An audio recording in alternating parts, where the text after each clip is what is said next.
Alrighty.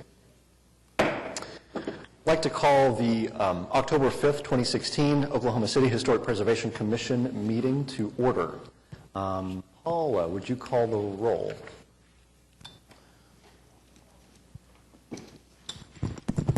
Alan Brown. Jeffrey Parks. Present. Suzanne Broadbent. Present. Heather Clemmer. Neela Crank-Clements. Greg Eddington. Present. George Massey. Present. Mary Jo Meacham. Present. And Zach Fritz. And you have a quorum. We have a quorum by the very narrowest of margins. All right, meeting process. It's printed on the back of the agenda. I encourage you to review that. I would ask you to please take a moment and silence or turn off your cell phone so that it's not a distraction during the meeting. When your case is up for discussion, if you would like to address the commission, please signal that you want to address so that I'm sure not to miss you today, and please be sure that you sign in when you arrive at the podium. The commission will take one of probably 3 different actions, either approving, continuing, or denying the application. Please bear in mind that if an application has been approved, that there is a 10-day protest period that must pass before a certificate of appropriateness can actually be issued, and that permits cannot be issued until that CA has been issued, and that items from this board decisions may be appealed to the Board of Adjustments. Again, that's all located on the back of your agenda. If you have any questions, please review that. All right, so next up, from the Office of the Historic Preservation Officer. Coming up, just a couple of events. We did not list this on here because it's already full, but I will announce that we are doing another hands-on wood window repair workshop, so we're really excited about that. We've had one already with a great turnout, and another one coming up. So that's just something fun and educational that the HP Commission offers. On November 9th, we will be having a workshop for realtors that gets continuing ed credits for people who need those about buying, selling, owning property within a historic district or a design review district. And then coming up December 9th, the Planning Department will be hosting a training for all Design Review Commission committee members. So that's what we have on our schedule. That's all. Thank you, Katie. Next up, acceptance of minutes of previous meeting from the September 7th, 2016 meeting. Are there any comments or corrections? Otherwise, I'd be happy to entertain a motion. Second. I have a motion from Suzanne Broadbent for approval and a second from George Massey. All in favor, please say aye. Aye. Opposed? Thank you. Those are approved. Next up, Code Enforcement Report. Have a Code Enforcement Officer present today? I don't believe he is here today. If anyone has particular questions about the enforcement report, please just contact us and we can follow up on any of those. I do want to note something that I don't know if that is always clear to the Commission and to the general public, that as you look through this report, and this is available online under the same place where you can find all of our agenda and meeting materials online, where it says citation number, if that number is listed, then that means that they have actually been issued a citation, and you can enter that number on the website to find out the status of that citation. So if there's a property that you're concerned about where you're trying to follow them through the process and through the code enforcement process, then that number will kind of get you started to find out the status of those properties. And, of course, contact our staff or contact code enforcement staff if you have questions about anything on that report. Great. Thank you. Continuance announcements and requests. We had none before the meeting. Are there any new requests? We have one new request to continue Edgemere, the proposal for Edgemere Elementary, 16-00105 to the November 2nd meeting.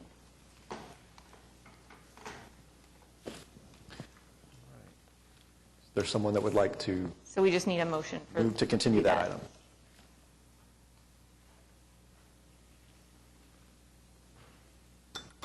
Anyone? Do Do we need to cite the one? I make a motion to continue 16-105. 16-105 to the November second meeting. Second. I have a motion from Mary Jo Meacham, a second from Suzanne Broadbent. All in favor, please say aye. Aye. Opposed? I continued that item. Very good. Next up, public hearings, dilapidated structures. We have one dilapidated structure on which we have been asked to comment.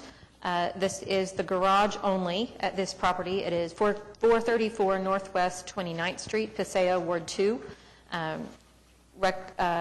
Receive Historic Preservation Commission comments regarding structures in the process of being declared dilapidated as initiated by the City of Oklahoma City Development Services Code Enforcement pertaining to 1, properties that contribute to the historic integrity of the district, and 2, effect a proposed demolition of structure on the historic character of the property and district.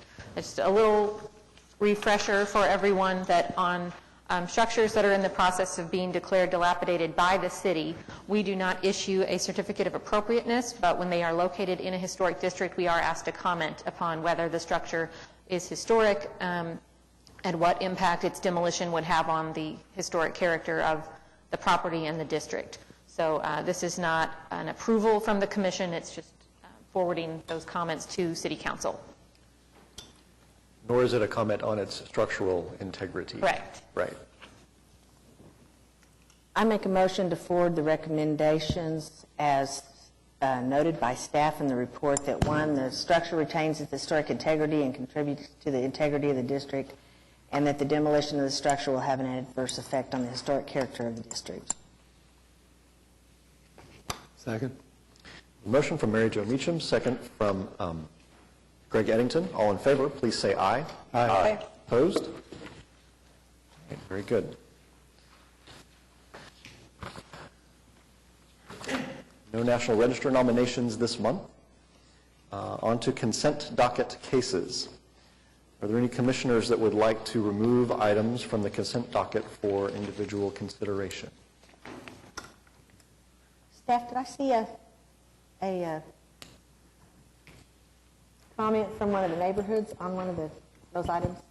There was a comment on HPCA 16-150 about an item that was actually an administrative approval item.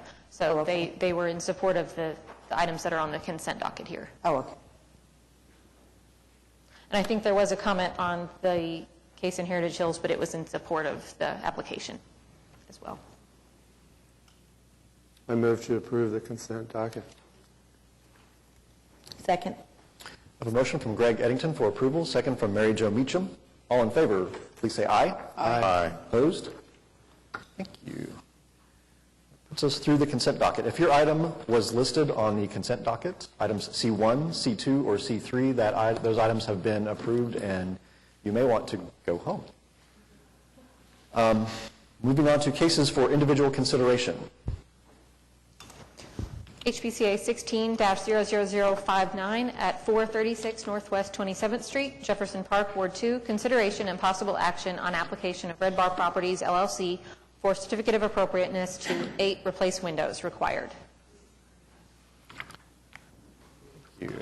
How you guys doing? You need to sign in here, right? Yes, please. Staff had recommended a continuance on this one.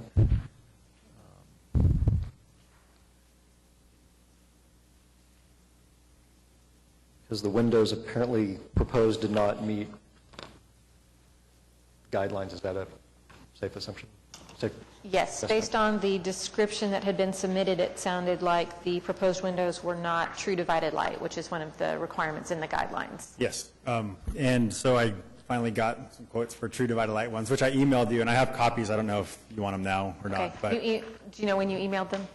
it's like 3 hours ago. Okay. Okay, I haven't Maybe seen them 2 yet, hours. so. Okay. I don't know if you guys need them now or not, but this is from the local guy who does true divided light, all wood windows, and he, by the HP, I don't know. Okay. You have them in your email, or you can have these copies, Okay. whatever you want. If it's in email, then we Okay. probably don't need those right now. But we had just been working on trying to get quotes on proper divided light. Okay. as everybody says, they work with you guys all the time, and what they're giving me is okay, and then we find out it's not okay. Yeah. Since we haven't had any opportunity to look at that, we would probably need to continue it to the November 2nd meeting. Okay. In between now and then, we'll take a look and make sure everything's good to go. Oh, I'm sorry. Sorry. Please state your name. Oh, sorry, Jack Chamberlain, Jack. And are you with Red Bar. Red Bar Properties? Yeah. Okay, very good. Thank you. So there was a number of things that we had emailed back and forth a million times about. Are all the other things approved except the windows? Everything else can be administratively approved. I think we were waiting on one piece of information about some existing fascia. Yeah. Yep. So if we can get that clarified, then we can get the administrative approval done, and everything else will be And good to then, go. is there any way, I've heard you guys maybe do this before, that you can like approve this based on this being a correct window? And I only ask that because we got fined from the city, and so we have to go to court. And I wouldn't mind going to court saying, look, it's kind of taken care of. It's because We typically don't like to accept brand-new documentation and have everybody sit and wait while we all study it. Okay. 'Cause it's I didn't know not- if you could do like an approval based on the, like in 2 days, you say like, oh yeah, this is okay, or that's not, you don't do that. We typically don't do that with windows. Okay. Yeah. Okay, I Sorry. just wondering. I just don't want to go to court And and be feel like. free to, whoever your inspector is that you're working with the court dates and all that stuff, tell them to contact me. I think the guy retired or quit, so it's kind of hard to resolve the issue because everyone's like, oh, he quit, sorry. Okay, So our only outlet is just to go to court, I guess. okay, yeah.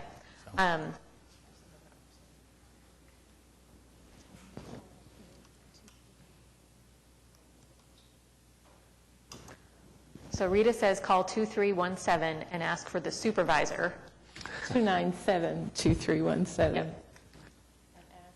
Ask for that inspector's supervisor. Okay. Thank you for that. So, and I apologize for getting those in so late, so we'll just come back in a month Okay, and yep. try to get that approved. So we'll need a motion for that, if that's acceptable to the commission, since I just negotiated. Sorry. I make a motion to continue HPCA 16-00059, item 8, to the November 2nd meeting. Second. I have a motion from Mary Jo Meacham, second from Suzanne Broadbent. To continue, all in favor, please say aye. Aye. Opposed? All right. Continue to November 2nd. Thanks, guys. Thank you. HPCA 16-00078 at 2212 Northwest 26th Street, Shepherd, Ward 2. Consideration and possible action on application of Diana Harding for certificate of appropriateness to 4 replace siding at garage required. The commission reviewed this application previously and approved quite a number of items, but the remaining item was replacement of siding on the historic garage. Correct. And staff has recommended denial with prejudice based on no additional change has been presented that what would be contrary to the guidelines. Right, and this is out of continuances at this point, so we have to Gotcha. either approve or deny. Approve or deny? Okay, very good. Okay, And I'm sorry, is could you there- state your name? okay, I'm sorry. Diana Harding. Great, thank you. Harding. And you've signed in? I'm sorry, no. Thank you. Take care of housekeeping first. I'm sorry? We'll take care of housekeeping first. Okay.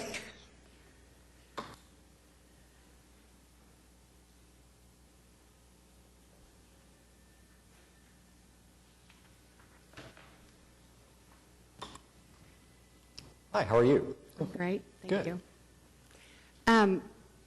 There's really no original wood left on the house. Everything that has been replaced, I've replaced all the trim, and we've done everything that we discussed and agreed to.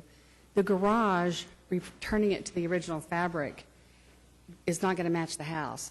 And I don't know if there's any way to work that out, because it's, to have part of a structure this way and part of a structure another way doesn't make any sense to me. And I did replace the front, because we redid the garage and the west side of the house. But no one can determine how much of the west side was replaced by us. So some think it was half, some think it was more than half. I don't know. So that's the question. Can we leave it to match what's on the house, that's been approved that was already there. I think the addition was built in 1960. So, Katie, could you explain did we approve the application of fiber cement siding on the house? We approved a number of things on the house. There's an addition on the house, and there was kind of an Already assortment of different siding products Right. on the house, and then some that had been replaced. So all of that has been approved at this point. Right.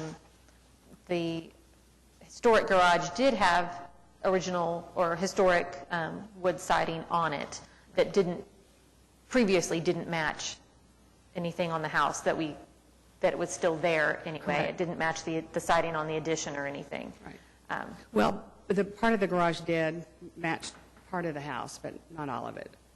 Okay. So that's about as much as I can explain. It was kind of... As I remember, did we approve cement, the fiber cement siding for the addition? Right, because it and was then already on most of the addition. It was the already there. original wood to go back on all of the soffits? Which I on all four replaced. sides? Well, there was no soffit, but on... Or on the fascia? Right. The fascia? Because the only soffit in the house is metal, which is on the back. And that was put in when the house was... So yes, we did all that, and I replaced all the fascia with wood and, did everything on the list, painted the house like 4 times to keep getting it right. The colors paint was wrong, but... So I've done everything, and it's an incredibly beautiful house. Took it from a pretty pathetic eyesore to a really beautiful home that I'm proud of. But I'm just wondering, I don't know if there's any guidelines that allow for that, for it to match what's already on the structure or not. I guess really matching is, it's not, matching is not really what we go by. We have to go, because a lot of times, the siding on the house may be slightly different or even significantly different than the siding on the garage. Okay. So that really, there's no matching requirement. So I'm so sorry to hear that, because my sense of... I know it. Because the garage already had siding on the back and on the east side. So I only replaced... And it was what? It was what's on the was already on the house. Just the hardy... See, the hardy plank. Whatever that is. Yeah, whatever was already on the house. So we replaced the west side and the front. And again, nobody that was there can really determine how much we replaced on the west side. So, some think it was a little bit, I think it was So when you say replace, what were you replacing? this. Well, there was a lot of patching in. There was a lot of that fiber board that expands when it gets wet, whatever that is. There was that. There was just a lot of patching. So, yeah. So that's the inside of the, that's the fence side. That's the yard side. Yeah, that's the back side. So the Because one... that's not how the application is, or the description of the application is reading. The application, the proposal that staff wrote for us, which is usually kind of a synopsis of the proposal, I guess, is the applicant proposes to remove existing historic wood siding with 3-inch exposure and other existing non-historic siding of various materials from the garage. So, this is saying that you recognize that there was original. Is that true? Yes, is that that's my There was on the recollection. front side and on this west side. That west, yes, the west side, correct.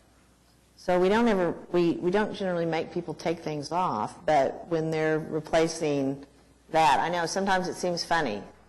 We don't generally require you to take things off that are not historic and replace them, but when you take something off, then that's when it triggers the replacement of the historic material.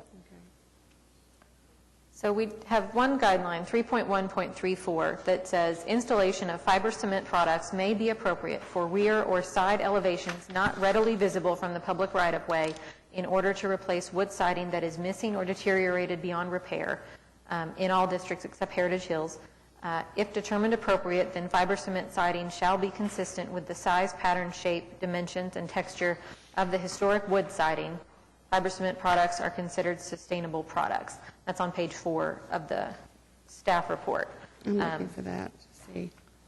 So I can make a note of that. So I think that we would assess at least the front of the garage as being readily visible from the public right-of-way.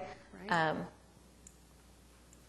But perhaps at a minimum, the rear of the structure would not be, the rear and maybe the side that's adjacent to the fence would not be considered Yeah, readily because the visible. fence- The cedar fence was continued around to enclose the driveway. I'm sorry, can you tell me what number you were reading from? It's 3.1.34 34. on page 4. Because I really need to learn this, because I have so many properties in historical. 34, okay, right. So on the front of the garage, is there a percentage on, like on the front of the garage is less than 10% siding? But 100% of it was original historic fabric. 100% of that, even though it only makes up 10% of the elevation, 100% of it Right, correct. was historic. And you've replaced all of it with something non-historic. Correct. I don't think the guidelines support that, particularly as an element visible from the public right-of-way. Okay. Yeah, because she said it doesn't have to match. That's not, But, it's I not a mean, matching, there's not a matching thing in here, so. I mean, Katie, do I hear you saying that you could replace the front and the side that faces inside the yard with wood and leave the cement on the side facing the fence in the rear? That's how I read that. We don't typically have people ask to do that. I think Right. usually once somebody is replacing siding, they want it to all be the same material and not worry about how it connects at the corners and things like that.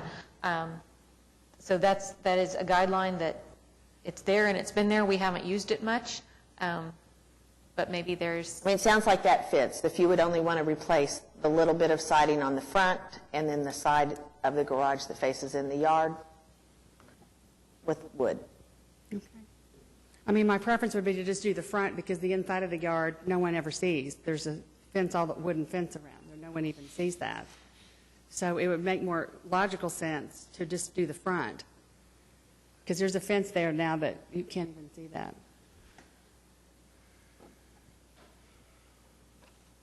Anybody? Is that something that we could consider? Craig? I am in agreement on the front. I'm not sure why the side is getting put in with this. I mean, it's not visible from the public Okay. right away, right? So, Okay. But my other question, though, is do we need to deny this then and have her reapply to do that part correctly, or can we do something now to dispose of it?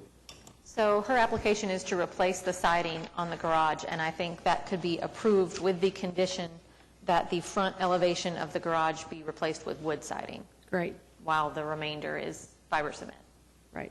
That's awesome. Thank you. I would make a motion to approve replacing the siding only on the front elevation with the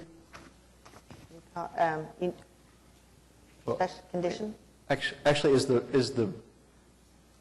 to replace the siding on all sides of the garage is what the, Okay, on all sides, using the cement fiber, with the exception of the front facing elevation, which the condition would be to replace that with the historic wood siding.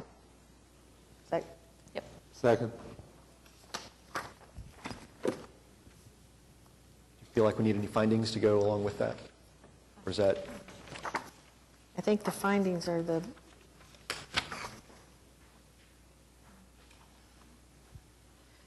with the specific findings that, this one's tough, that these,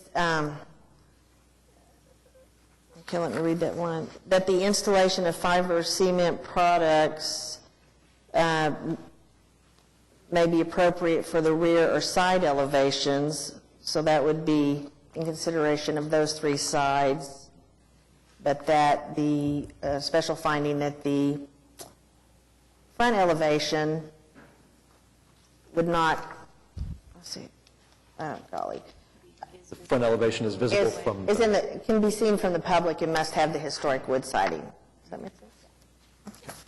Not really? Second. Okay. I have a motion from Mary Jo Meacham, second from Greg Eddington. All in favor, please say aye. Aye. Opposed? That item is approved.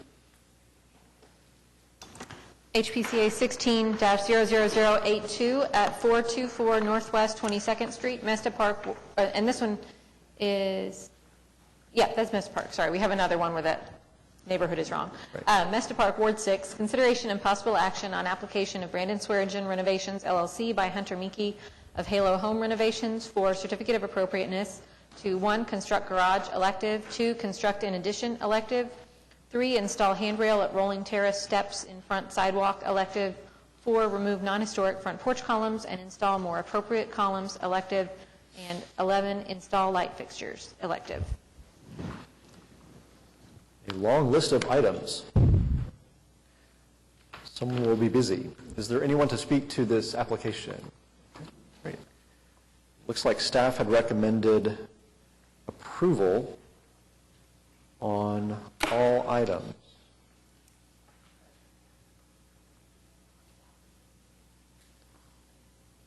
My name is Hunter Meekie.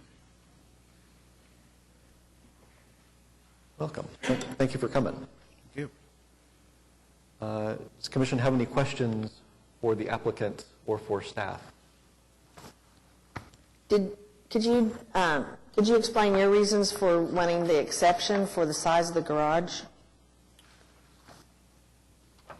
I don't know if it's in the documents why I wanted a bigger garage, but the bigger garage is just to accommodate the two cars in the garage with opening doors, getting in and out of the car.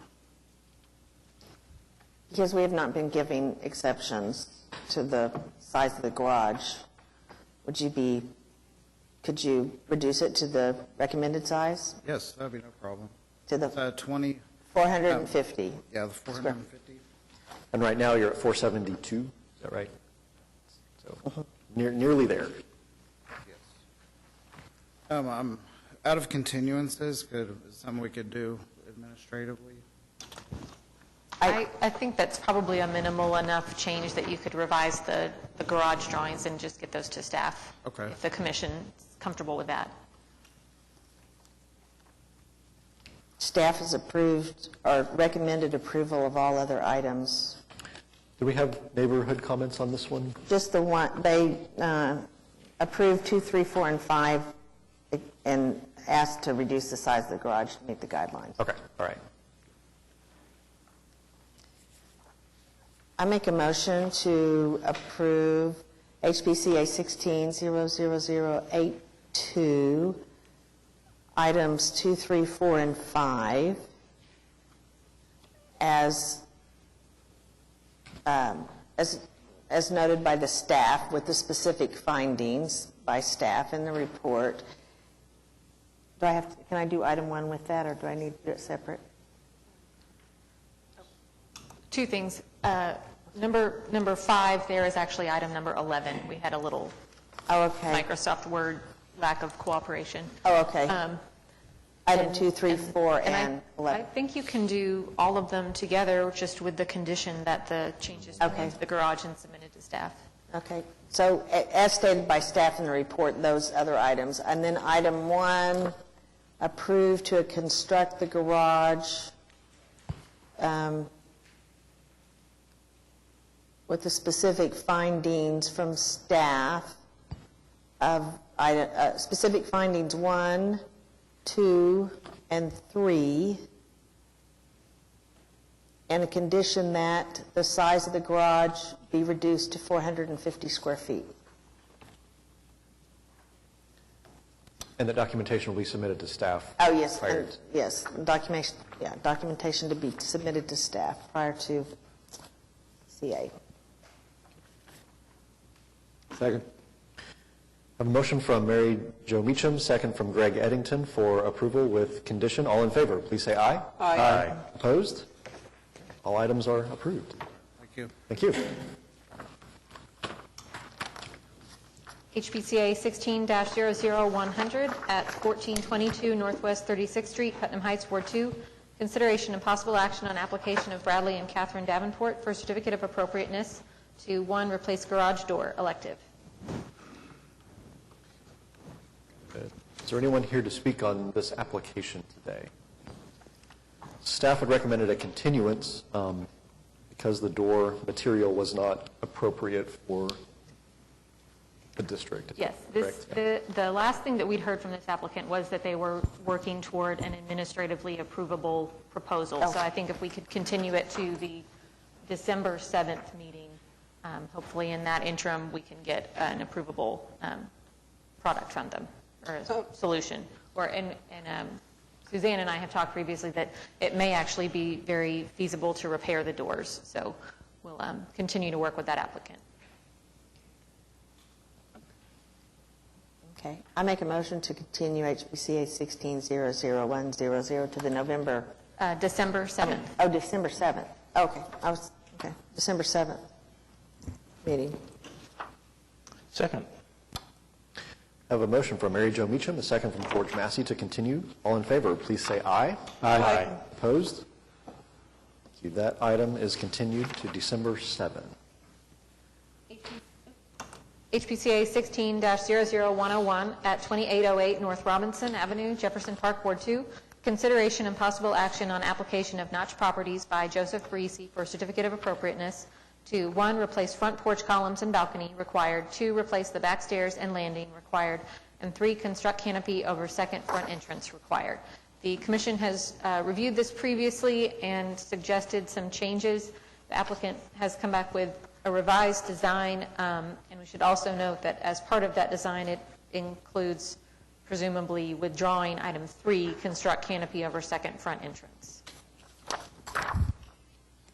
Thank you. Staff has recommended approval of those items. Alan Bryan had a good idea. He saw correctly that the front porch steps were symmetrically placed around those two front doors, and he suggested the canopy be symmetrically placed about the steps. So we did that. Could you officially state your name for the record? Sam Gresham, 400 Northwest 23rd. Thank you, sir. That the answer is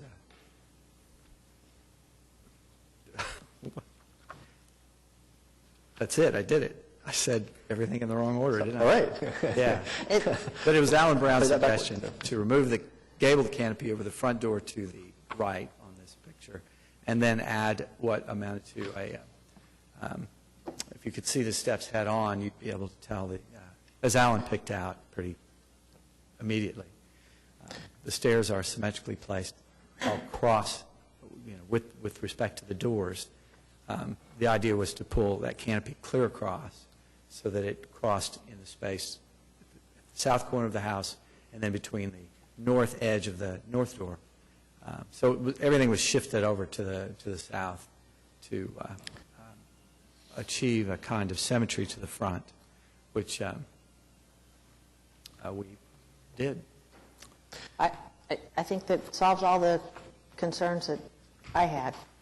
So just for clarification for the audience and the folks at home, what we see on the screen is not the proposed design No, solution. that comes down. That comes down. They're going to tear that off. You have a revised proposal for And it's in front your of the house. packet. It should be. Right. No, and it is. It is. I just wanted to point that out. The second item was the back stairs were visible from this public right-of-way. Those stairs, the packet, it shows that stair turned so that it does not cross past the north edge of the house, making it not visible any longer from the public right-of-way.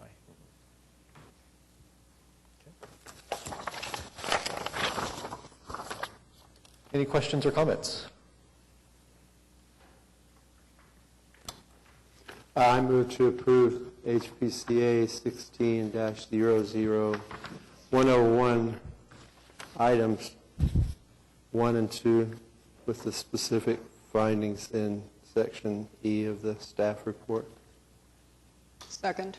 I have a motion from Greg Eddington, second from Suzanne Broadbent. All in favor, please say aye. Aye. Opposed?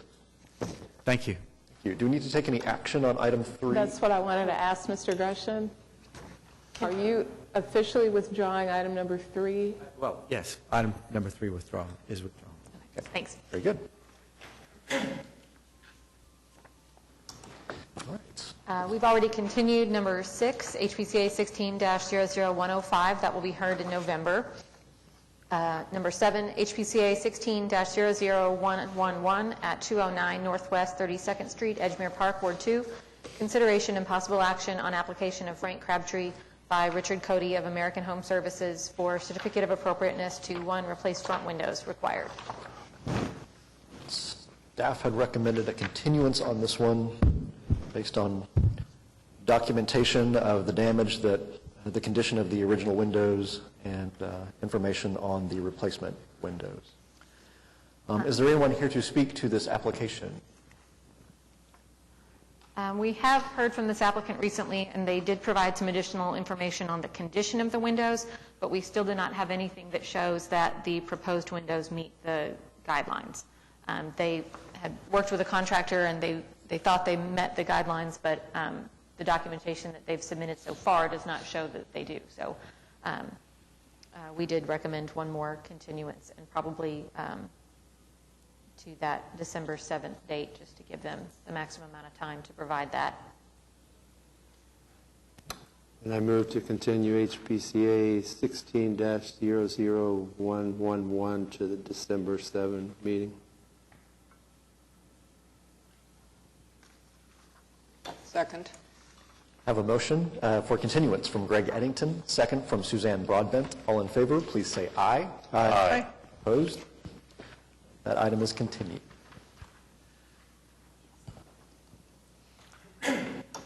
Next. HPCA 16-00130 at 204 Northwest 20th Street, Heritage Hills, Ward 6. Consideration and possible action on application of Brandon Swearingen Renovations, LLC, for certificate of appropriateness to 1, install wrought iron security bars and hardware at front door required, and 3, paint brick edging required. Staff had recommended continuance on both items in this application. Is there anyone here to speak to this application? Heritage Hills, there's the comments from Heritage Hills include, basically, well, they are in agreement with the findings of the staff.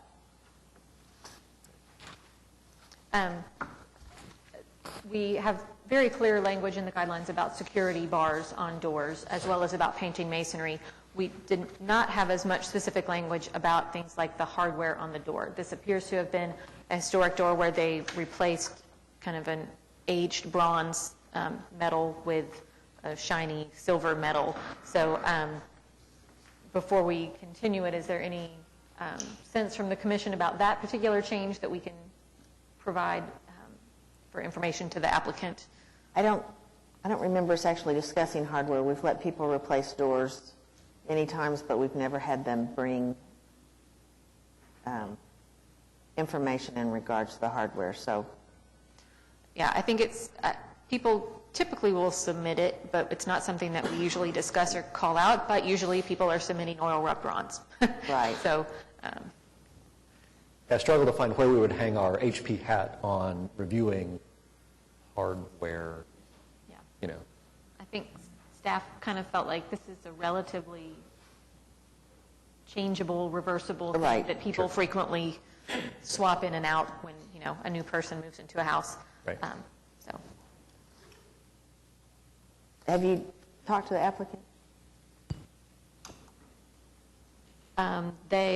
My understanding from when they initially submitted was that they'd had similar bars on a previous house that was in a historic district, and they didn't realize that it was not allowed. So we can follow up with them to confirm that it does not meet the guidelines. And have they painted something? Yes, there's brick, there's brick edging at a flower bed that was painted. We discussed earlier that that is likely not necessarily original to the house to have that little brick edge there. But then there's also brick at the edge of the front porch that has been painted, and we have photos from a previous application where it was not painted.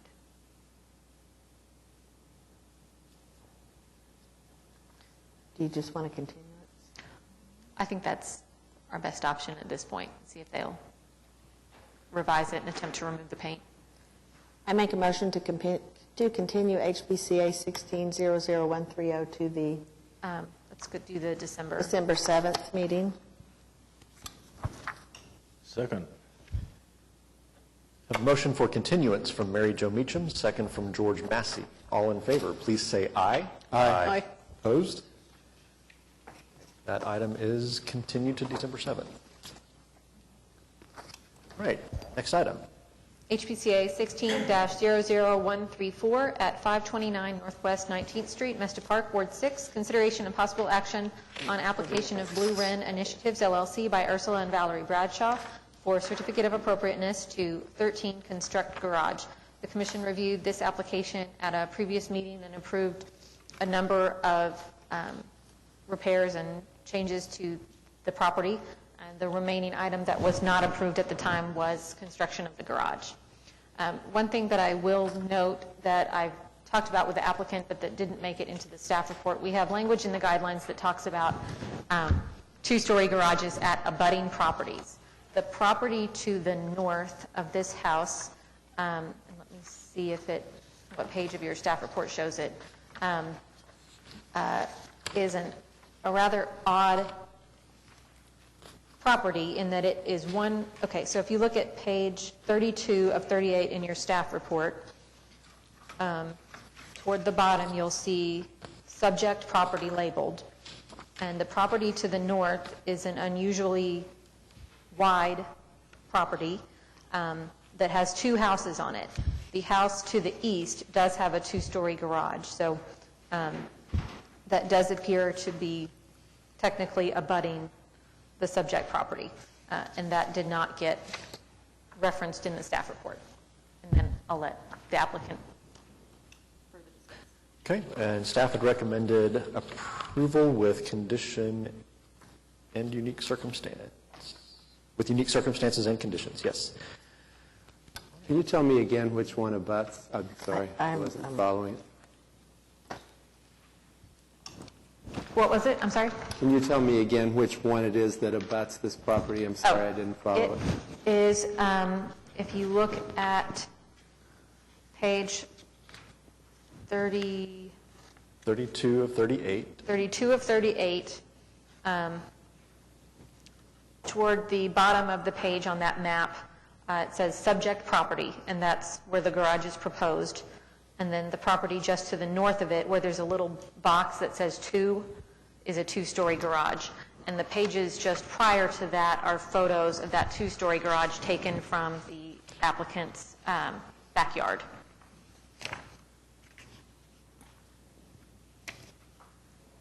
And then you can also see it in the aerial photo on page 27. Well, you can't really see the garage, but you can see where it is. I'm sorry. So are you saying that in your specific findings that you would like to change item 3, that the site does not abut a two-story garage? Yes, I think that we could consider that as an abutting property with a two-story garage.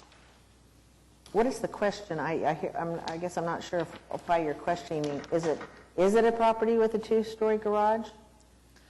Yes, it is a property. It doesn't look like it when you just look at the, Google Earth and that sort of thing, because there are two actual houses, so you would assume that the one on the west is its own parcel or its own lot, and then the one to the east, if that was a separate property line, would not be abutting. But because it's all one property, it actually does abut, as I interpret that and understand it. Okay. Does that make sense? I'm clear. Okay. Hi. It appears to, based on the additional information, I think it appears to follow the guidelines. I think that's what staff is saying. Hi, how are you? Hi, Your name? Ursula Bradshaw. Hi, welcome. Glad you're here. Any questions for the applicant? Or any further questions or discussion? No, based on the new information, it seems to meet the guidelines. Very good. I would be happy to entertain a motion. I'll make a motion. I make a motion to approve HPCA 1600134 with the specific findings 1, 2, 4, and 5 stated in the staff report, and the unique circumstances. No longer No, applies. let's see.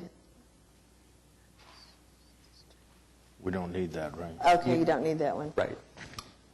But we need item 3 to be changed. Right, and to change item 3 in the staff report to support that the property abutting this project does have a 2-story garage. Second. It's hard to Just as a clarification, staff in the initial language says that there's a condition, but I didn't see any conditions listed. I think that's from the previous staff report when we had some drawings that were missing dimensions. Gotcha. But Okay. we have those now. So Right, very good. Didn't get cleaned up. Okay. Have a motion from Mary Jo Meacham, second from Greg Eddington. All in favor, please say aye. Aye. Opposed? All right. Item is approved.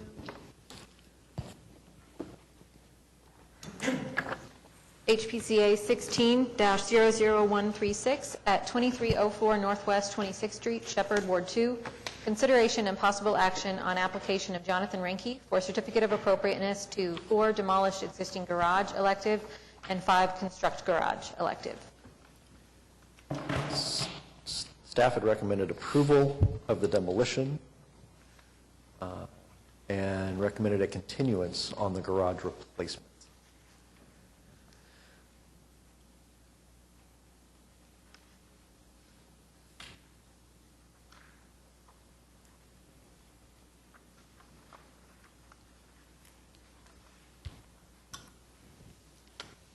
Hi, how are you? I'm starting to get really used to standing here.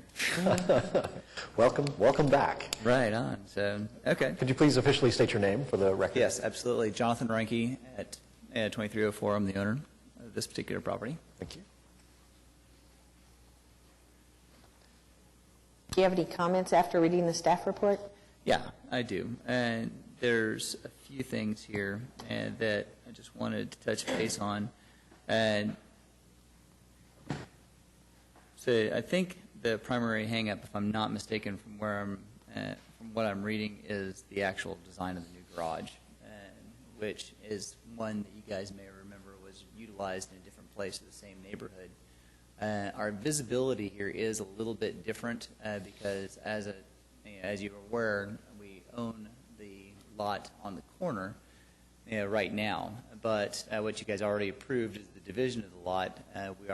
We're actually selling that lot to someone who's going to develop a new house on that lot, which is obviously, and I know that you cannot make decisions based on what might happen in the future. But I think I can address some of the concerns with our current design. And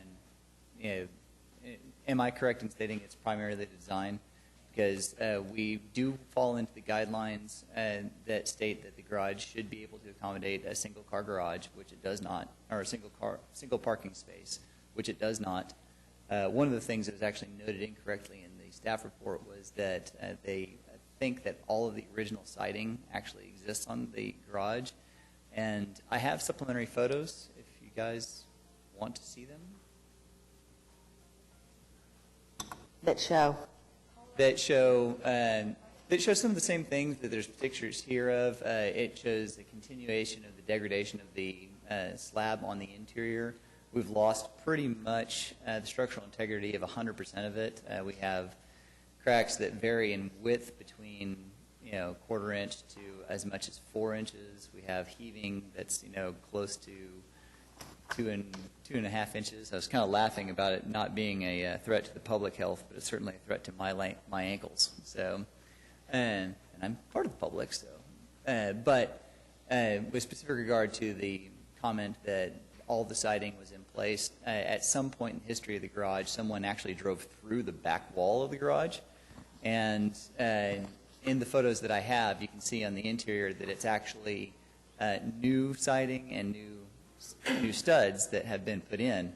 And interestingly, the garage, when I took ownership of it, was actually leaning to the west by about 2.5 inches over the 7-foot tall that it is at the eave.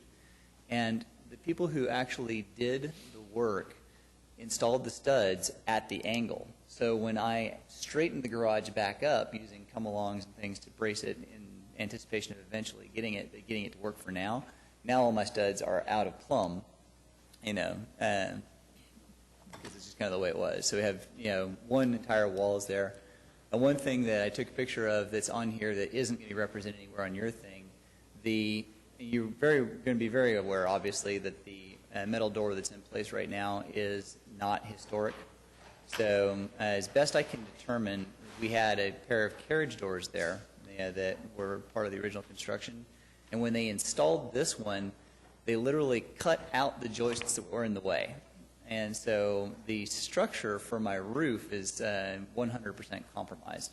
So it's kind of there by force of habit in the structure that's there. And thank God for old growth timbers is all I can really say. So it's actually kind of my hope that we'll be able to deconstruct the garage and salvage the roof joists, but that's about the only wood on the interior of the garage that's worth saving in terms of its structural nature. In terms of the historic character of the garage, 100% of the original siding is covered except for the red circle right there. All of the siding that I've been able to see is either water damaged, as is evident in one of the pictures I have here on my disc, on the inside, or subject to a lot of insect damage and things like that. So, in terms of the original character and the original stuff that could be maintained, there's really not much left of the original 1932 structure that I can hold on to, as far as the architectural significance of it goes. And then, of course, there's pretty much no way to be able to liberate the slab from the structure without taking the structure down effectively, especially in the compromised position that it is. So in order to address the slab issues, I really need to get the garage down, but I don't think that is the issue.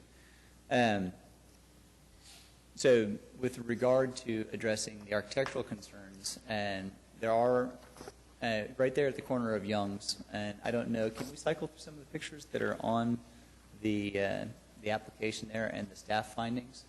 It may actually document what I was going to show. Keep going. I'm looking for something that might show the houses along Young's. Maybe not.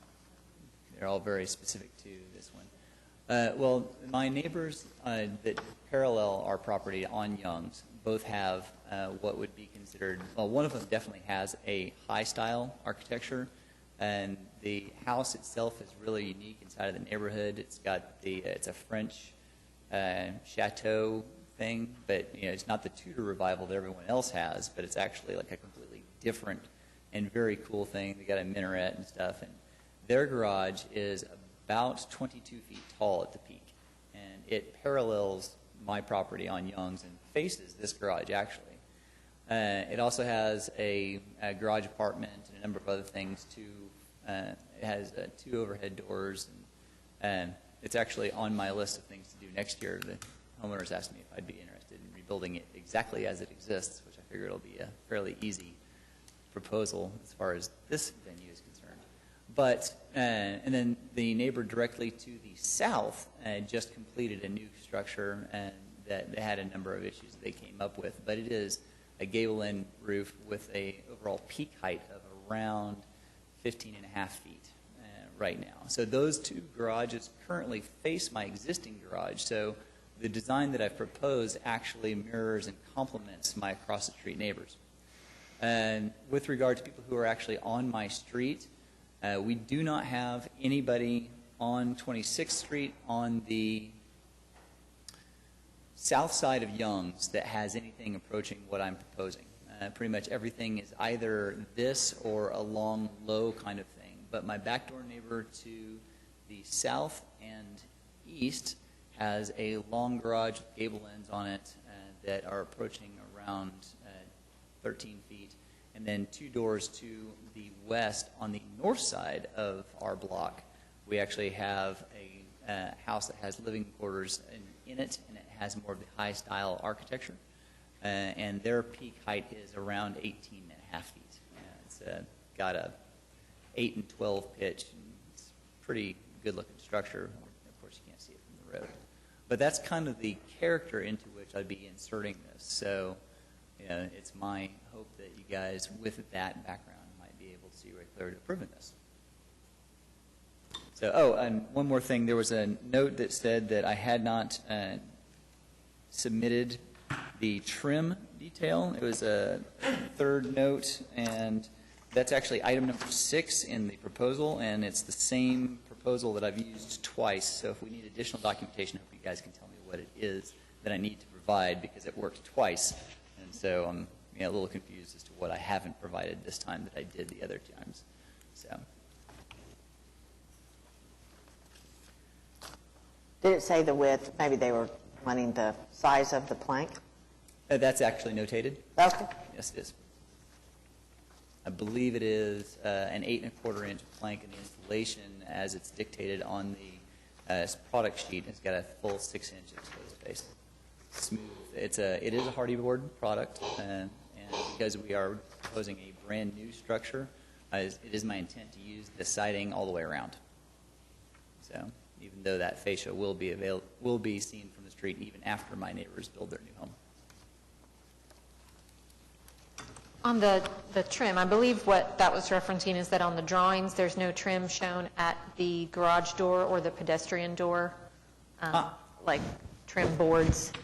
So it would just be to specify that. Okay. Is that something that we could do with an administrative amendment to this proposal? Because it's just going to be the square stock hardy trim that's 3/4 inch thick and 4 inches wide? I think presuming a design is approved, then that's a detail that can just be clarified with staff. Okay. Well, I can definitely submit that. Very good, thank you. Do we want to talk about the demolition first? Do whatever the commission wants. I was just trying to knock things out.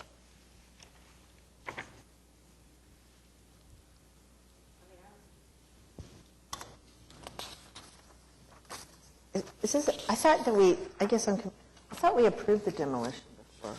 What you guys have approved is the replacement of the driveway and the replacement and widening of the driveway. And there are 2 stairs that I'm intentionally going to be taking out. So that has been approved, as well as the splitting of the lot that predicates the sale of the lot. Did we ask for more information in regards to the demolition? I don't recall that we did. The staff report is basically just saying that it does not appear from the evidence that I have offered or that the staff was able to ascertain that it is not salvageable in terms of being able to repair things. So it is my opinion that if I'm going to replace the structural issues that are there, that it is not practically salvageable. So that's my experience in construction and various other things, plus the damage that I can see on the inside that isn't available on the thing. But I do have, once again, photos if you'd like them. And staff had also pointed out that it does not appear that the garage is sized to accommodate a car. Yeah, and I actually, in my submission, I do have the standard size notated. It is page, let's see, that is page 6 of 20, and we have the existing conditions in my garage and the standard parking space right there next to it. So, and then I've got all the math and refinement below that. So basically, it amounts to being 4 inches short.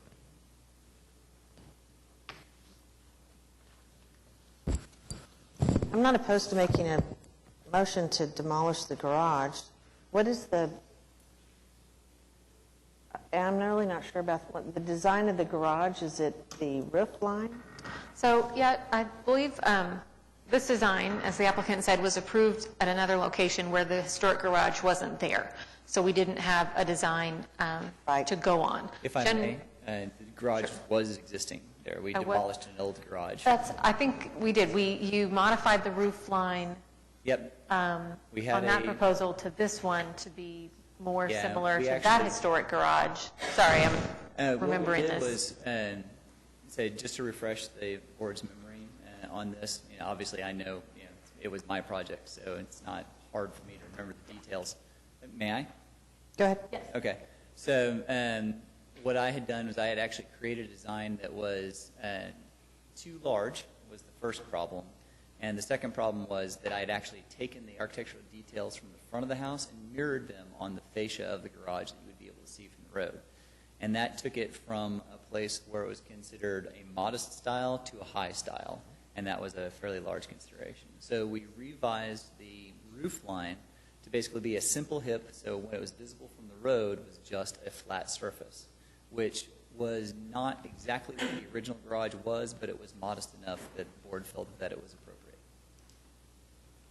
So kind of somewhat similarly here, we do have a historic garage that's existing and that right now, at least, with the vacant lot next door is pretty visible. So staff felt like the proposed design in this case was not similar enough to the existing historic garage to meet the language in the guidelines that talks about approximating the historic garage when we know what that was.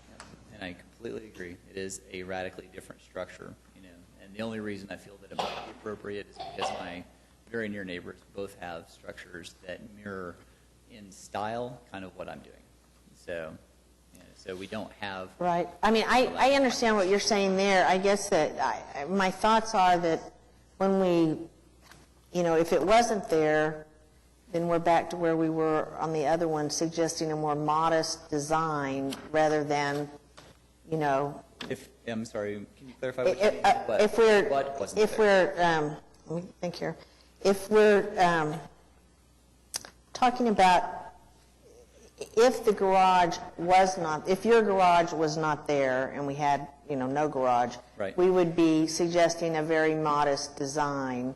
Right. Particularly for garages, we're not really looking to enhance the garage to match the house, right, unless the previous garage was like a high style or actually used those characteristics and you can show that. So we lean much more towards either having something, very similar to the existing, if that's what's been there, or very modest.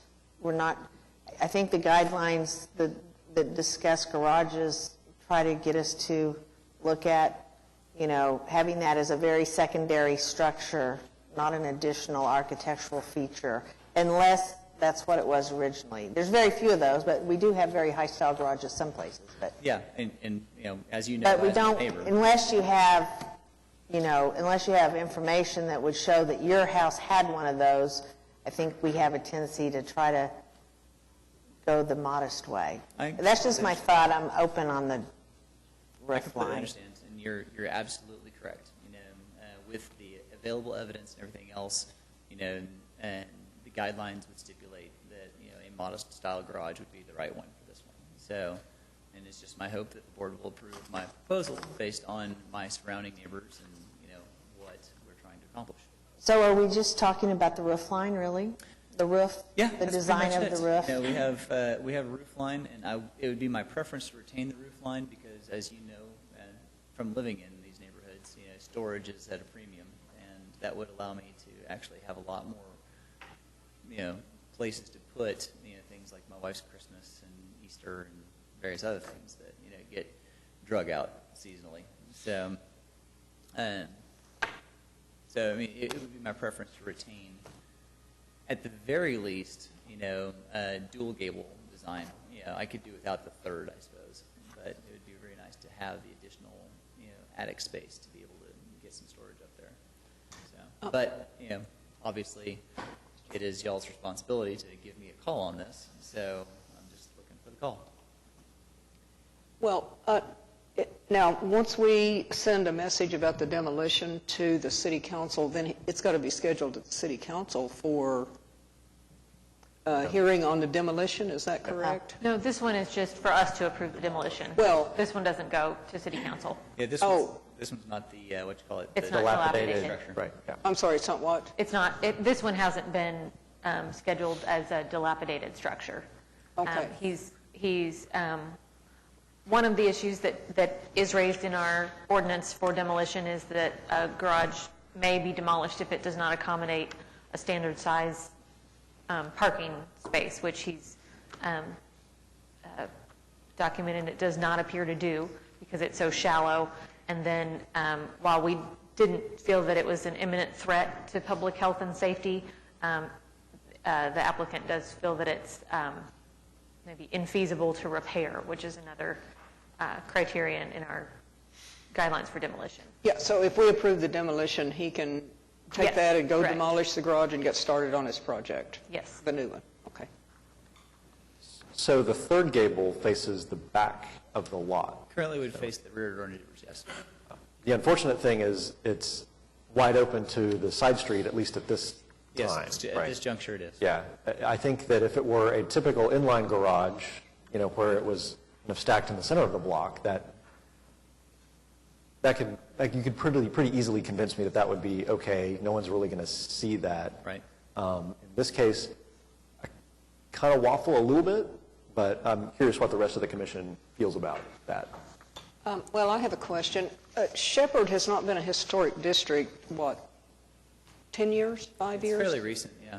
90. Well, so I'm thinking these garages that your neighbor built may have been built before Shepherd became a historic district, and that would make a difference to me because we might not have been, under the guidelines, able to approve that kind of garage. And so whether your neighbor has it or not does not matter so much as when they built it. I completely agree. And if I may respond? And yeah, so the two garages that I've referenced, one of them that I said that I was, it's on my project list. It actually is original to the home that is in question. So it's the corner of 26th and Young's on the opposite corner from me, and it is the original construction. And that's the one that's actually the really dramatic, high style. It is, because my backyard faces that. That's one wall of my backyard. Yes. Oh, is that your house? Yes, it is. Yes. Right. So that one happens to be historic. The other one is not historic. It's actually a recent thing, but it did go before the board and the whole thing. So they actually did get approval on that. It's a single gable end, and I haven't actually walked into her yard to measure it, but just going by the height of the header for the 7-foot thing, it's right at 14 and a half, 15 feet. And I could mirror that kind of look, at least from the east-west thing, if I deleted the rear-facing gable and just left it as a simple gable roof, with an east-west, axis. So, but that one was actually approved through the overall process, and it's only, she finished it 6 months ago. Oh, yeah, Ago? not very long ago, right. Yeah. So. It was kind of at the beginning of our garage. After the garage changed? Yes. Yeah. Yeah. So I remember, actually, I've heard most of those conversations secondhand. There's another garage that's very similar to what we're doing, except for gigantic, in my exact lot on 27th Street. But that actually was prehistoric. That was in the growing garage stage. Yes. Where they were growing out of control. Yeah. So I actually. It's pretty big, but it's not bad. But it is a pretty big garage. Yeah, it's pretty. It actually it's one of the things I've talked to 2 of the 3 owners that have purchased since that was built, and they are like, I love that garage. Love the so garage. It's one of the things that actually sold it. But yeah, does that answer your comment? Well, my comment in response to what you asked was that I don't see all this evidence of comparable ones. I don't see that applies, because when you're replacing something, then it's supposed to approximate what you replaced. I mean, it's one of those shall standards.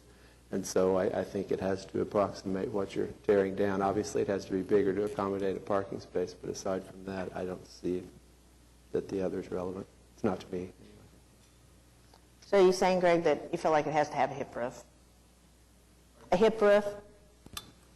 The same roof as the same roof style? Yes. That would be my interpretation of that. I mean, that's what, That would be my interpretation of what he was saying. Yeah. I think it's the interpretation of the guideline. And you're saying that's a shall? Yeah. It's the one I'm referring to is 4.4.5, which we've talked about periodically here.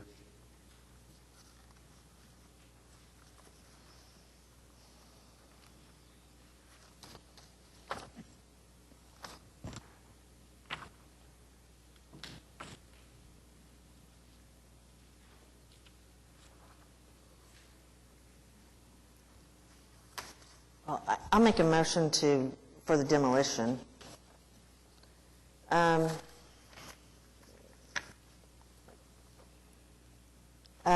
I make a motion for HPCA to approve the demolition for HPCA 1600136, item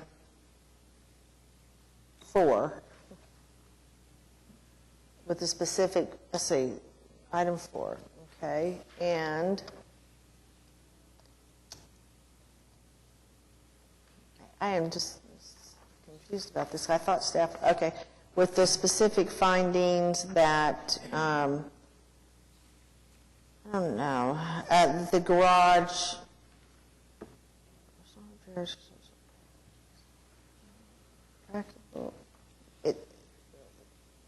the garage length does not accommodate A single parking space? single parking space. So I think that, do I just need that one? Okay. Second? Motion from Mary Jo Meacham, second from Greg Eddington. All in favor, please say aye. Aye. Aye. Opposed? Great. Demolition is approved. Talk about the new garage.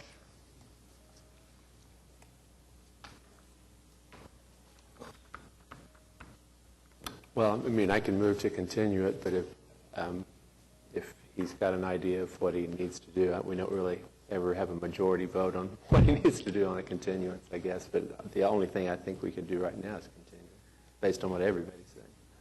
So consensus is the roof form is too complicated for the style of garage, is that?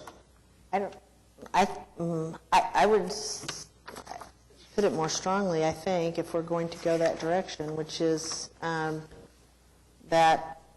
it doesn't follow the guidelines for approximating the original construction or configuration. And approximating the original configuration means it's got a hip roof on all four sides? I think that's what we're talking about. That's what I'm talking about. So if I'm understanding what you guys are saying, you're saying that I can go ahead and tear it down and I guess build my foundation, but I need to go back before the board with a new roof line. Before we can actually get this approved. So, no one wants to, approve it as it is because I'm doing something cool?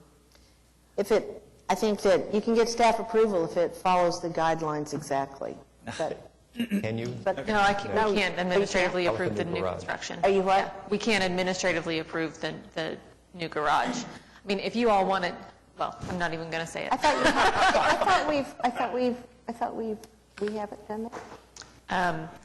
We sometimes will approve things with the condition that various things be revised and be submitted to staff, but usually not something that's this extensive of a change. Do they go under, is it consent docket? Yeah, sometimes we've put them under consent I docket. see, okay, I see. From my perspective, if I may, it's not that huge of a change, because the footprint doesn't change, so that's not that big of a deal. It's just changing, a few lines on a page to represent a different kind of roof. And so it does substantially decrease the amount of, functionality I get out of the structure, which is definitely unfortunate.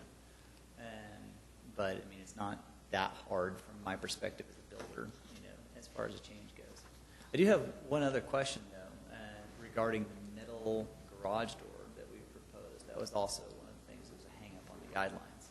And while I hesitate to open a can of worms or expose myself to other things that need to change. I'd rather have that conversation now than, have to be standing here again with new concrete, the winter on the way, and another continuance.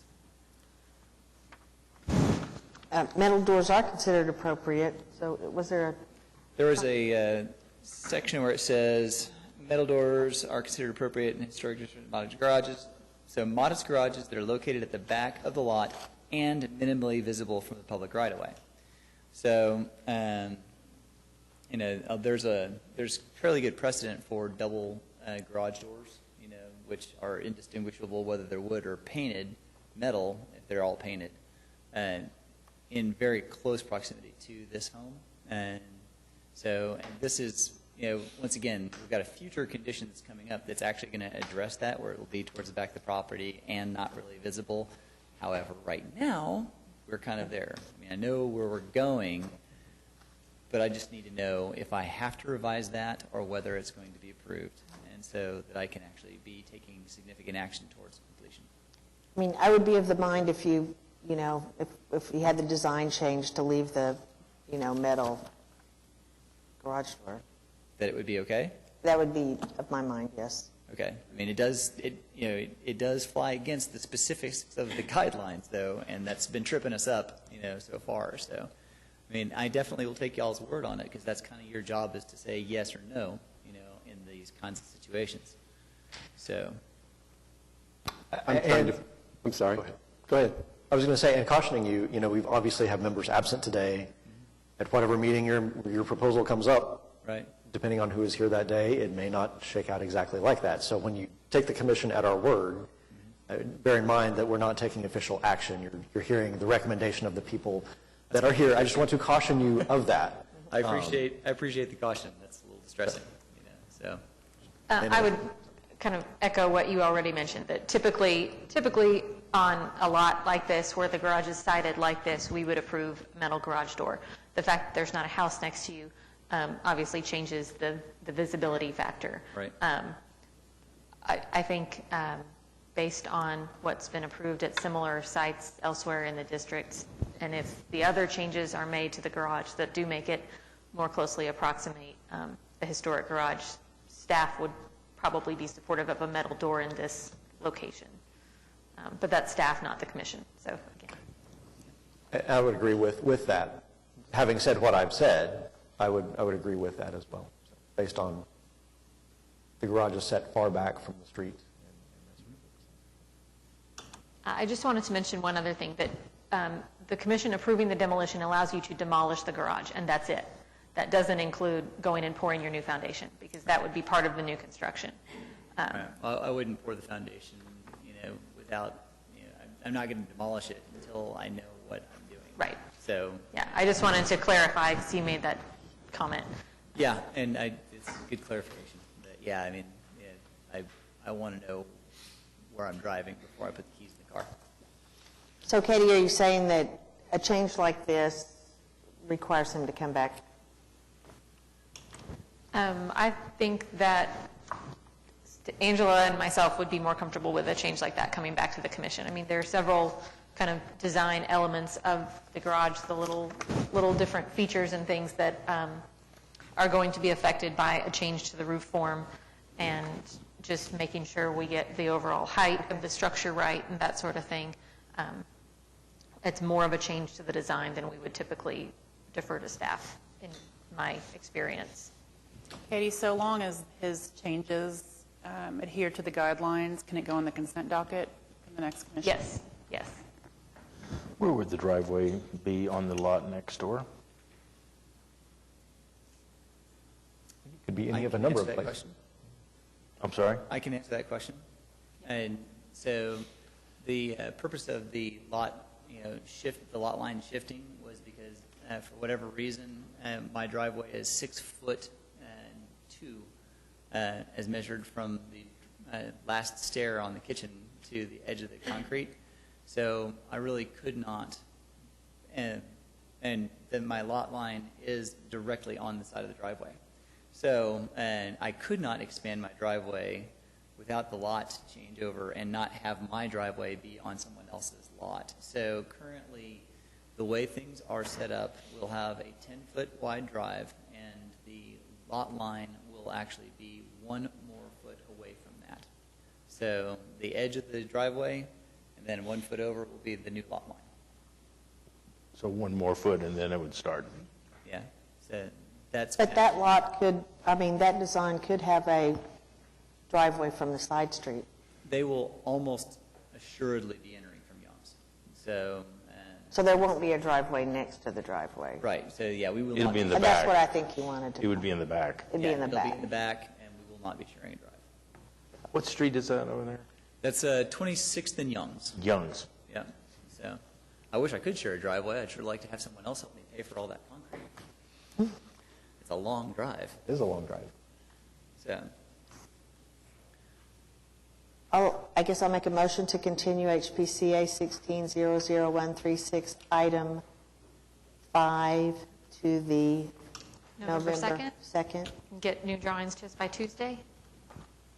Yeah, I mean, like I said, I respectfully disagree that it changes a whole lot, because basically I'm just going to draw a new line at the sill plate, or at the top plate of the framing, and it's going to be a new roof. But everything else, below that line is not going to change. So, Except you'll add the trim to the garage door and the pedestrian door, right? I can add the trim. Just to make that clear for, Yeah, right. I can add the trim to the garage door, but it's essentially going to be a hip roof. So you got 4 elevations of shingle, and no venting, no pipes, no nothing. So from a design perspective, this simplifies things greatly, and there's really nothing that's going to change.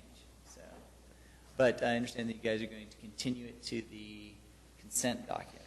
Is that correct? We're saying if it follows the guidelines, then staff can put it on the consent docket for the 2nd. Okay. I'll second that motion. All right, have a motion from Mary Jo Meacham, second from Neela Crank Clements to continue item 5. All in favor, please say aye. Aye. Opposed? That is continued. Great. Thank you guys for your time.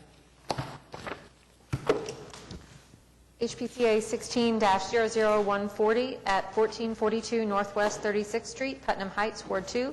Consideration and possible action on application of T. Scott and Colette Buxton by Brian Fitzsimmons of Fitzsimmons Architects for certificate of appropriateness to 2, replace south facade door and windows with French doors, elective. 4, replace windows on east facade, elective. 6, infill non-historic windows on west facade, elective. 7, infill basement door on east facade, elective. And 8, replace concrete steps on south facade, elective. And 9, install skylight on west roof, elective. Right. Staff had recommended approval of all items except for item 6, remove window on west facade, and item 9, install skylight. They had recommended continuance on those. Hi. Hi. Brian Fitzsimmons, Fitzsimmons Architects. Welcome. Thank you. Thank you for coming today. I would like to suggest, so just a little background, the house had a fire. It's been how many months? April. And we made application a few months ago. So I would like to say, as an overarching theme in this discussion, we want to make sure whatever motion is made today, that it will not hold up us being able to get a permit so they can begin to put their lives back together. Just so careful how we, if we're considering continuance, I want to make sure that that continuance doesn't necessarily hold up a building permit, or if we have to remove that item or whatever. I want to be clear on procedure on that. Items 2, 4, 7, and 8 are all basically related to the room where the fire started. And so the windows that are being replaced were completely burned out, and we're putting them back with single pane wood windows that match exactly what was there based on other windows in the house. And then on the back side of that same room, it's on the east. If you flip to the back side images. And the windows that are boarded up are the ones being replaced. We're repairing all the other windows in the house. And then that area where it's boarded up is where we're proposing to put in two windows that match, in essence, what's on the front. What is there now was non-historic infill, and so we're going to a close match of what we think would have been more historic based on how the porch line, you can see how the brick sits on the top of the slab. So that window was altered at some point. So I guess before we get into items 6 and 9, is it generally agreeable that we have agreement with staff report?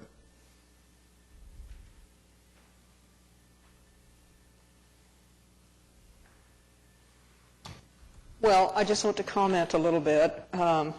This house is across the street from me, and we really appreciate Scott and Colette doing what I think, in many ways, is the very best that could be done.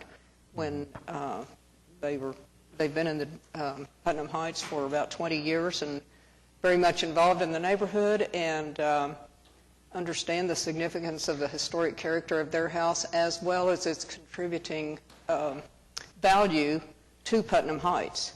And so being responsible homeowners and neighbors, we wish them all the best. Thank you very much, Colette. And so I don't have any issues with those items that you've brought up. I would like to comment on closing up the basement door.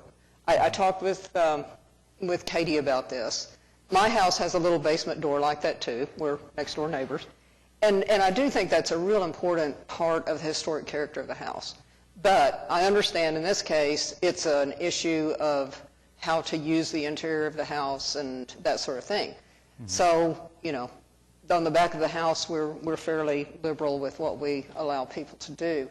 But I do have a question. I mean, I'm sure you've thought through, as an architect, the access to the basement, because at my house that would be important to keep that door for access to the basement without having to go through the living area.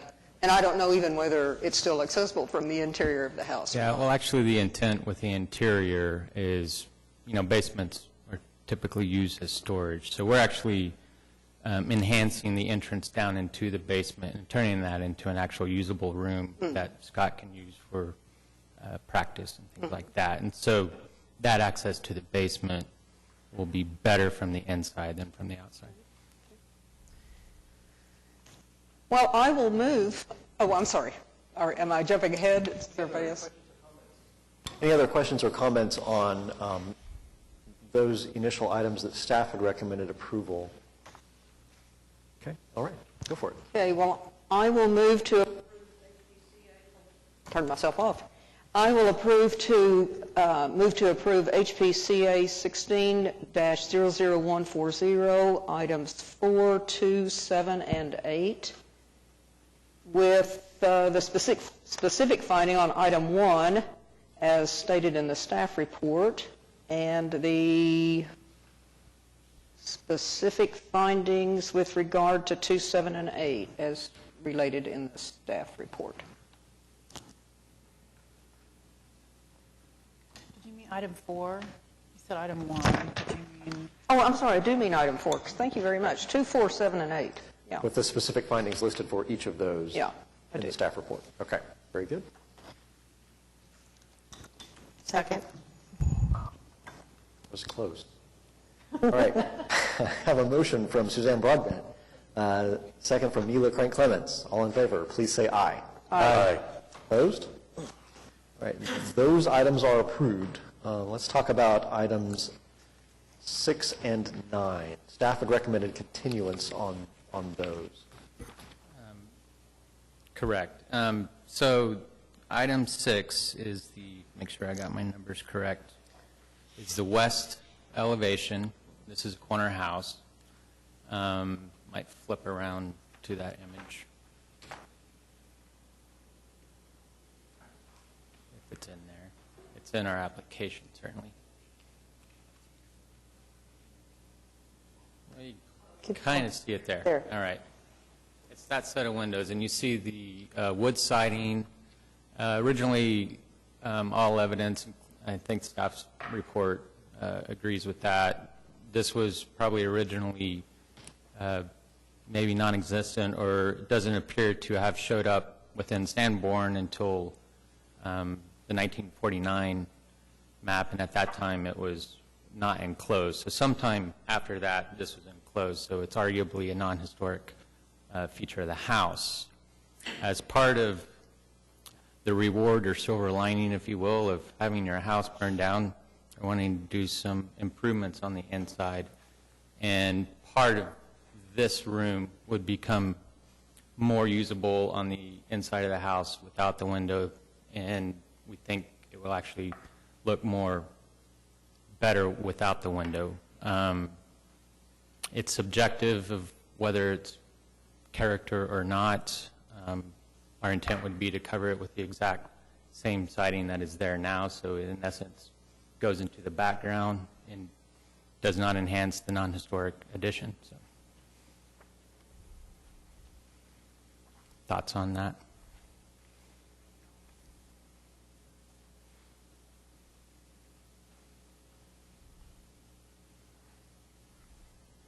I might add that the windows are basically doors that are installed, so that's probably not how any historic window would have been built in the first place.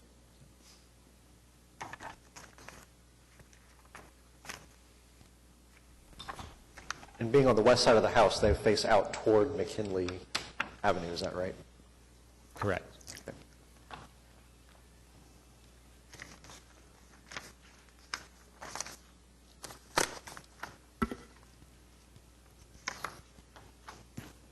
Is Sanborn map included on this? Yes. It is page 4 of your attachments. And I actually had never seen this prior to this particular Sanborn map, but the 1922 one says that it's just the foundation of the house. So it was apparently in the midst of being constructed in 1922. And then by 49, it shows what typically indicates a covered porch in this location. So it does appear that there was a porch there that either was replaced or was closed in. But that being said, we don't know what it would have looked like when it was enclosed and when these particular windows or doors would have been added. Yeah, and I'm of the mindset that I've done a lot of historic tax credit work, not necessarily on the residential side, that kind of non-historic features that are, in essence, faux historic, for lack of a better description, it's better to not do that. And so I think what we're suggesting would be an improvement to what's there. So. And I agree with you. I don't think that staff would argue for retaining these windows as particularly significant in their contribution to the house. Staff did feel like that created a fairly good size span of just blank wall space on a street-facing elevation. So I don't know if, depending on what the interior is, if there's some opportunity to keep an opening of some kind there so that it's not just solid blank siding like you would have on the side of a garage. But I completely agree with you, and we didn't intend for the staff report to suggest that the windows should be retained exactly as they are. I mean, I think that then we would be, if asked to do windows, we would have another problem there in that what window would you put there? So I actually agree with you in that I think this is as good a solution as any, because then we would be going, should we put a window that looks like another window there or make it a porch or what? I mean, if it was going back to the porch, I could see, but really, I mean, you're just removing some non-historic material, and I don't see, I think it would be difficult to decide what to put back there too, so. Unusual situation, but I think that no windows. Brian, what is that room behind these windows? It's basically will be kind of the entertainment TV room. TV room, media.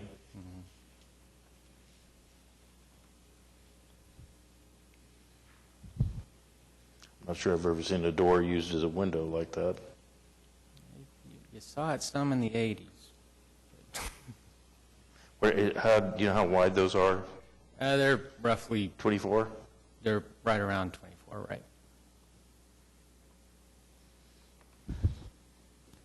Appears that they're also not centered in the wall as they currently sit. At least based on your elevations, they are sort of sit a little bit off center in a weird way.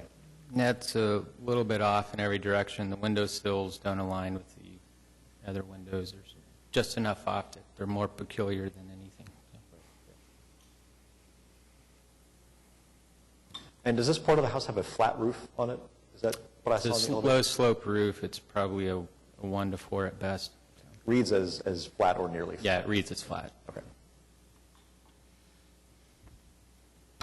Well, if everybody's okay with it, I am too, so I move to approve HPCA-16-00140, item 6, with specific findings 1 and 2 of the staff report, and altering item 3 to say that total removal of the windows is compatible with the character of the structure and the district.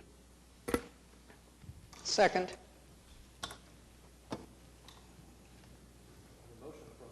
I have a motion from Greg Eddington, second from Suzanne Broadbent, to approve item 6. All in favor, say aye. Aye. Opposed? Okay, item 6 is approved. All right, let's talk about skylights. Skylight. So the one request of Jefferson, who's their son, is he likes to see the stars. So this is a nod to Jefferson to be able to see the stars. He was in the room above the fire, and I'm not trying to play heartstrings on purpose. That's why we're doing this. At the moment, we've walked up and down the street, and at the moment, the foliage, I'm confident you cannot see it. I cannot say with 100% certainty that when winter comes around that you will not be able to see it. But the skylight, where it is placed, is on the back-facing part of the house, and it's only because it's on the corner that there might be an obscure view of it in the wintertime. But we have inset the skylight basically as far as we can, basically 8 feet away from every eave. So its visibility maybe a block away is where it starts to come into question. So. But it's not visible now.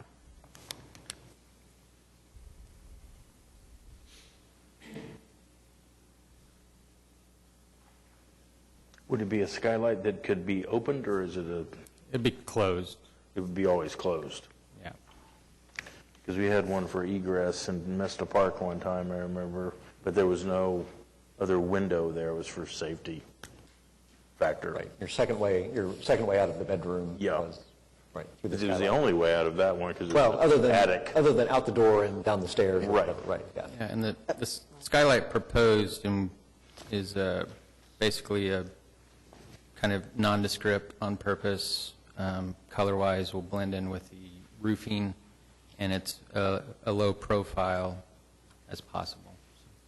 Apparently, all skylights proposed are on corner lots. That's always what happens, right? Yeah. I don't know why. But Well, we could, if it's not on a corner lot and it's in the back, we can administratively approve it, so that's why you don't see those. And this is rear-facing, so. I sympathize with this, but I just don't, your proposal, but I feel like 3.7.14 says skylights must be located on back slopes and not visible from the public right-of-way. I just don't know that we have any room to make an exception on this, and I don't think we can count on the foliage covering it as something that's permanent. That's my take on this. I have one idea. Some kind of conditional approval where when things defoliate, we show a picture, and if it's visible, we don't do it, and if it is not visible, then we do it? Is that possible? So we can get our I building don't permit? think so. Well, I'm not, Rita's passing me notes. I'm telling on you.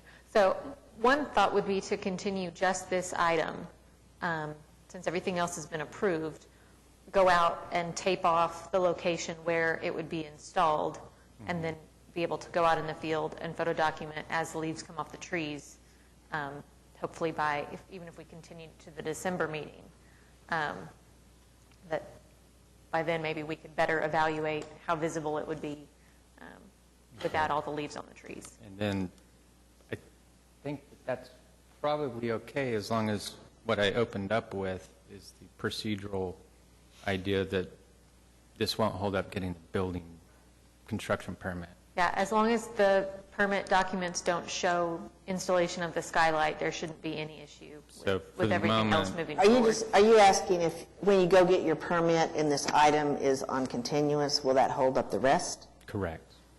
No, it won't. Right, it shouldn't. Nothing else is contingent upon this, so it shouldn't be an issue at all. So you will be receiving a CA for everything else?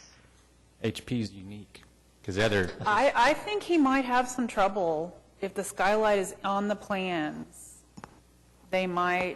Permitting might say, no, everything has to be approved. So everything that goes for a permit, they come up to our offices and we sign off on it.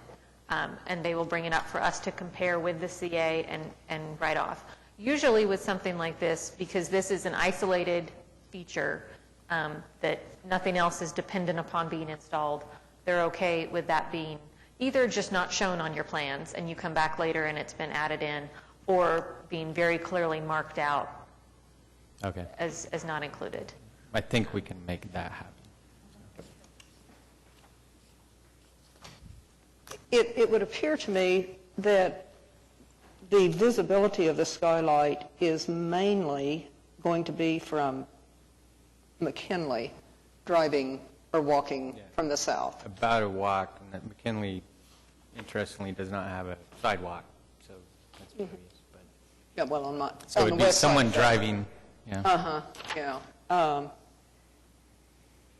And the skylight is under essentially the eave of, I'm looking on page 25 of 29, which gives a really good picture of the back of the house.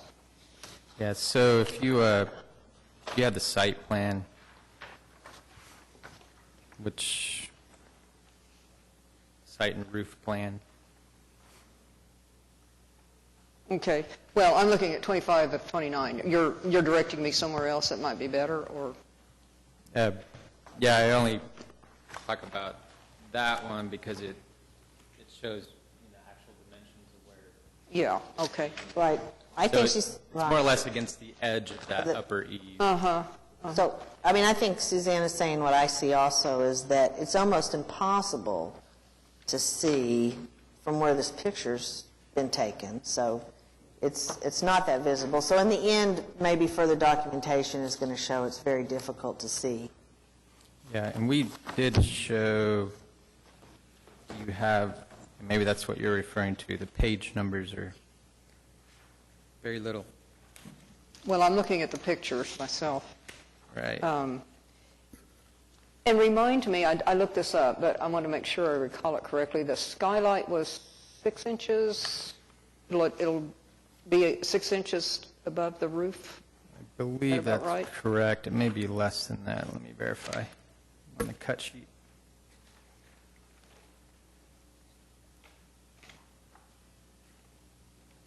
Do you have that memorized, Spencer? 5.5. I'm sorry? It's 5.5. 5.5.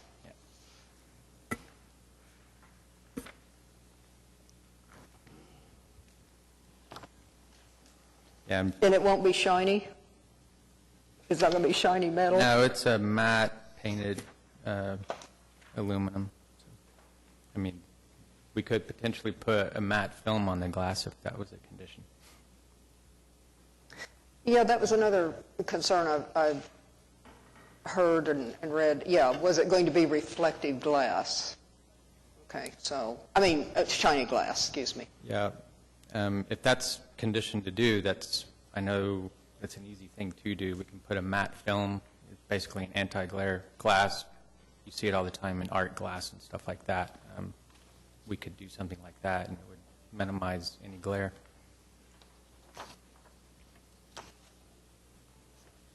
Well, you know, really, I'm probably the only person that's going to see this. So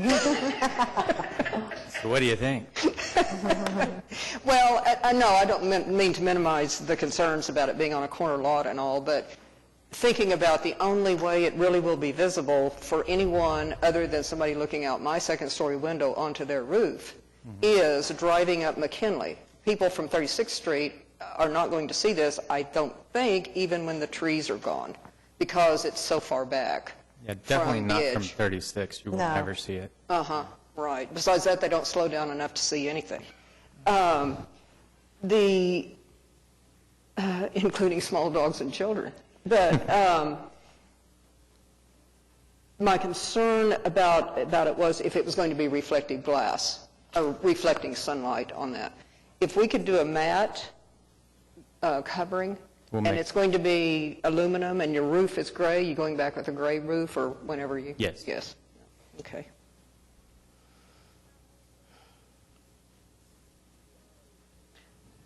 Well, I'll move to approve the skylight with the conditions. Let me get to, if that's appropriate, if I can do that. You're free to do whatever you would like. Okay. Well, I'll move to approve item 9 with the condition that it is a matte aluminum frame and that there is a matte finish on the glass. Okay. Is that enough? Do you want to note that it will not be visible or Oh, yes. very Oh, yes. minimally visible, something along those lines? Yeah. And that the proposed skylight location is not visible from 36th Street and is, with these changes, not visible from McKinley.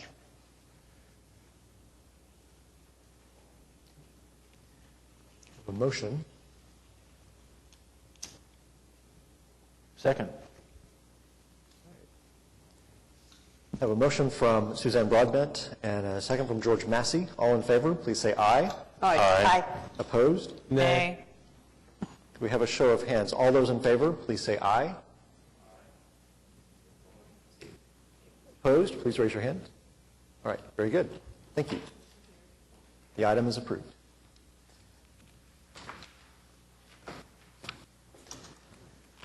All right.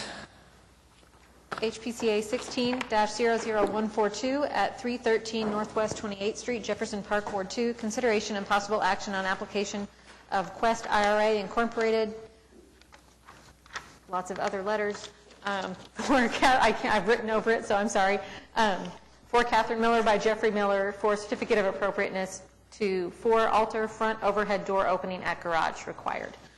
This is an they had initially applied to make some repairs to the garage, and in doing that, ended up kind of rebuilding the garage door openings at the front. They did work with staff, and we felt like it was more of a change to the front of the garage than we would typically administratively approve. So that's why it is before the commission. We did feel like it was not taking, we did recommend approval, but didn't feel comfortable doing it administratively. Is there anyone here to speak to this application? Any questions from the commission? I do have a question. In the description on page 2 of 4, it says siding to match the garage is proposed, but I'm not sure I found exactly what that was, like specs, like what material, what's the overhang, blah, blah, blah.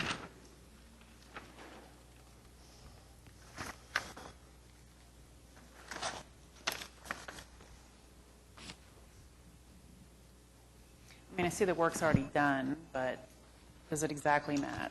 So I believe that they had specified the siding profile and all of that in their previous application to repair the garage that was approved. They just had not specified the kind of changes to the front of it, how they framed in the center post. I mean, it looks like it matches pretty much exactly, but I would think that we would need to have something in the CA that says, I think that was part of the first CA? was it? Is that what you're? Yes, I believe so. I believe that the repair of the siding had already been approved with siding. And they have a that matches the letter. Specifications for it. They have a letter and they reference that they were repairing. Trying to see where it was. So yeah, they replaced there was a center beam that they replaced and kind of framed in to have siding there, not knowing really what the original condition had been.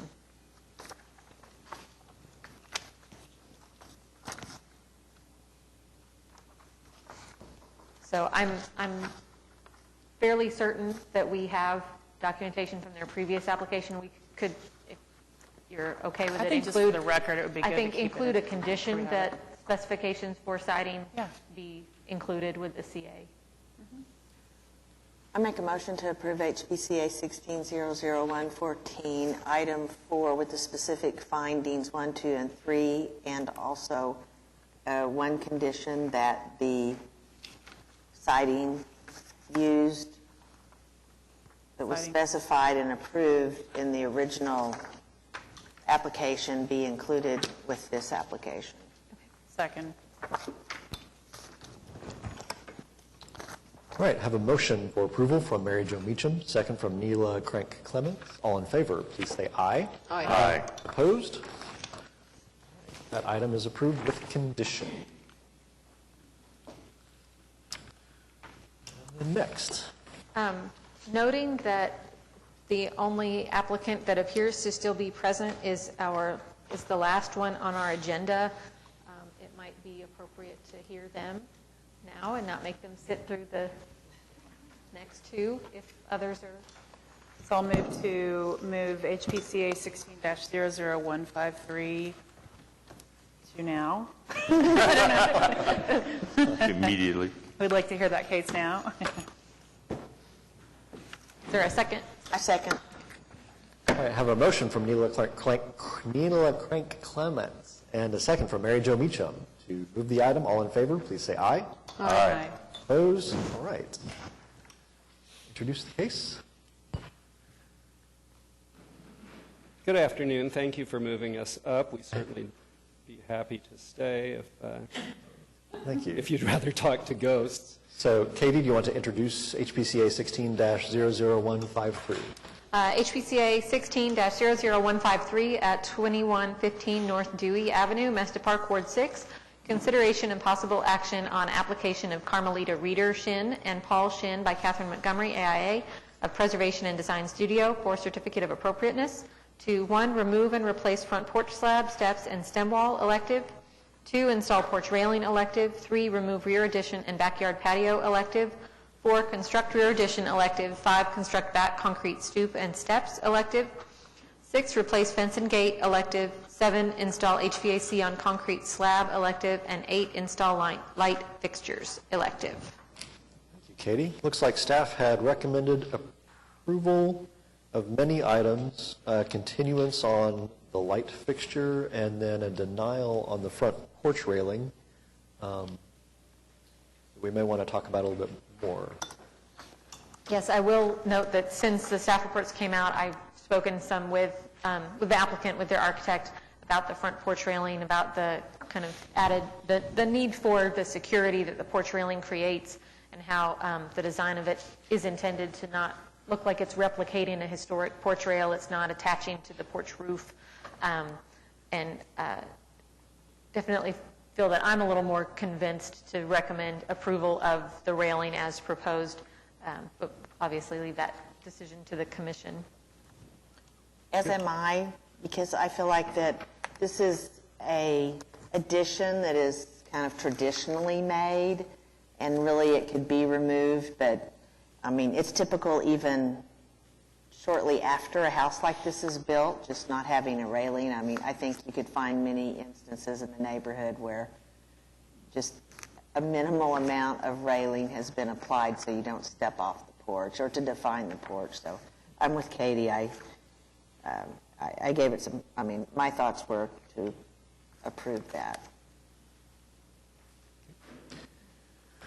Shall we start our discussion with number 8? Then I'm happy to do whatever the commission likes, but... Before we move off of that, Catherine Montgomery, Preservation and Design Studio. Just because we spent the money on the ink, I thought maybe I'd pass these around. Thank you for your comments, but here is a brief survey of similar metal railings in the vicinity. There's a map on the final page. Both the property to the south and the property to the north already have some metal railings, some more successful than the others. Right. Thank you. One more thing I'll add that we discussed is that the railing is shown at 3 feet 6 inches, and we talked about lowering that to 36 inches, which is more typical for residential. And that's a modification that we would agree to.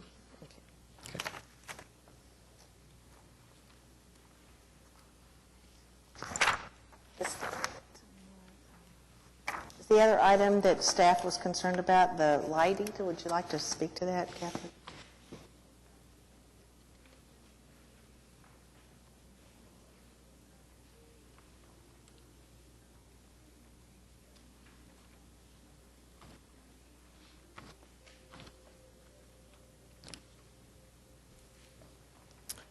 Frankly, I hadn't noticed that.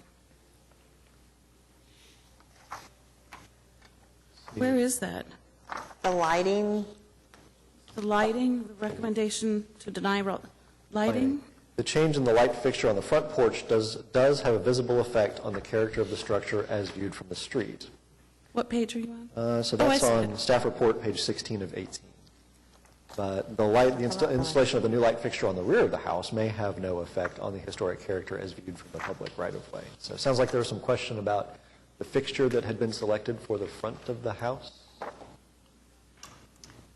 The fixture is shown on page 41 of the attachments. I believe that's the one for the front porch. And honestly, it's not something that I looked at carefully either. We'll just blame Angela since she's not here. But from the discussion in the staff report, I think it's just the concern of whether or not that was maybe the right style or too ornate for the structure. Maybe more mission than bungalow or something. Well, the light fixture that's there, you can see it in the photograph. And this one is probably similar in size because this one the one that's there kind of cants in like this, and this one's more square.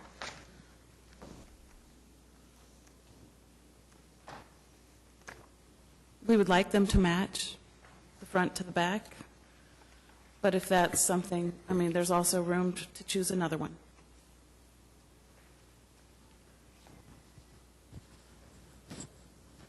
I think y'all could probably submit another one that staff would approve.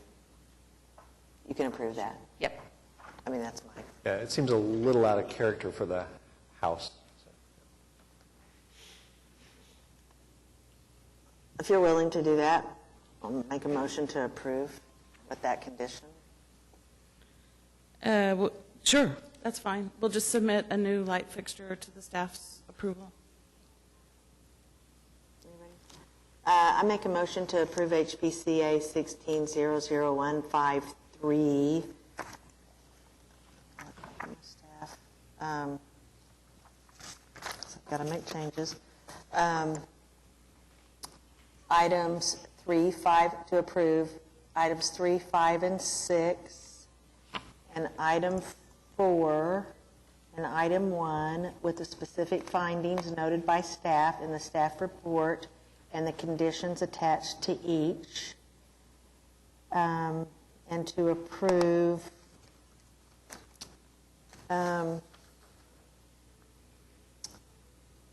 item 2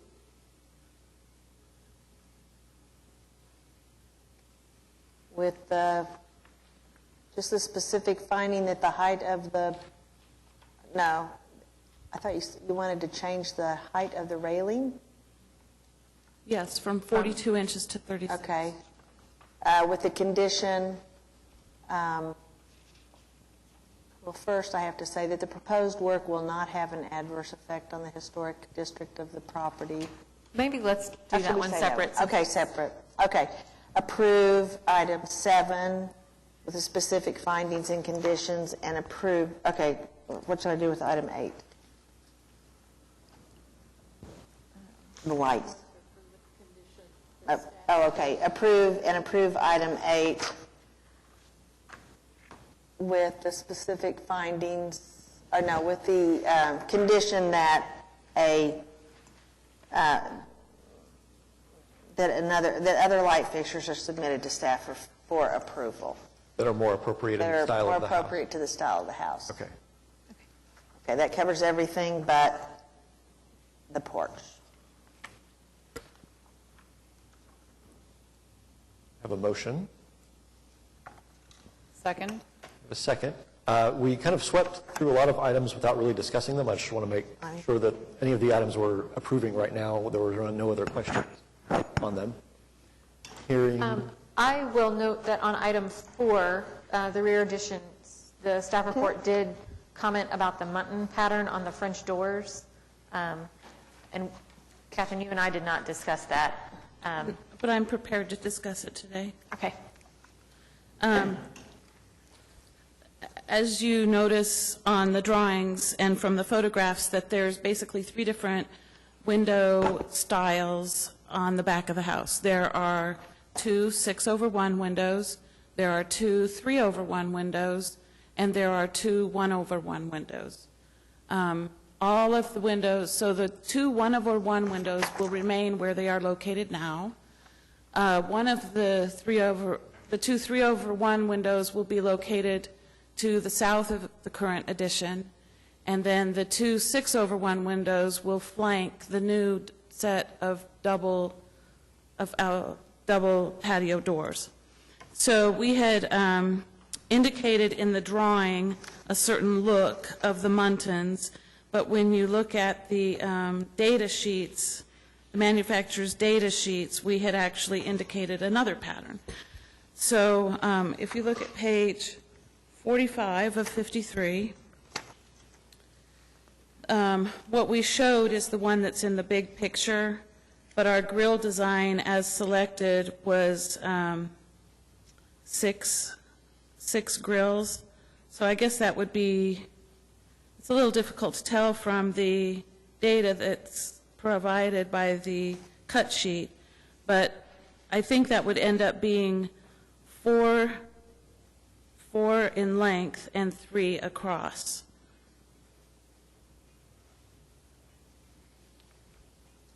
You think? It seems like the panes would be awfully thin.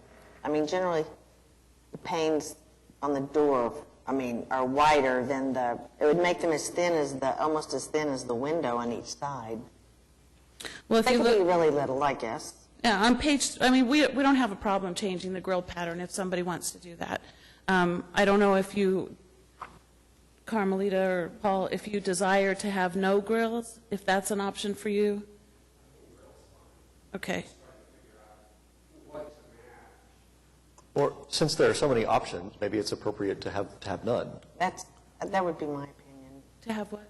None. To not have any. None. Since there's so many, I'm with This is true. And since there are enough no grilled sashes, I think that would be appropriate, and we're happy to do that too. Right, right. So I would amend my motion. So that could just be adding a condition that the French doors have no muntins, I think. Okay, and that's part of item 4.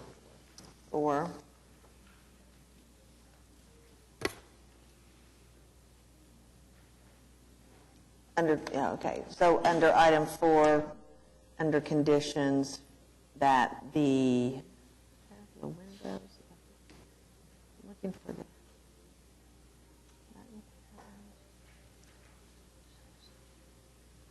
okay, that no muntins no muntins on the front door to be approved. On the French door? On the French doors. That would be changing condition number 1. My second still stands. Okay. So the motion as amended and the second agrees with that. So we have a motion and a second to approve. All in favor, please say aye. Aye. Aye. Opposed? Great. So that takes us to the front porch rail, is that right? Okay, a second. Item number 2. Portraits.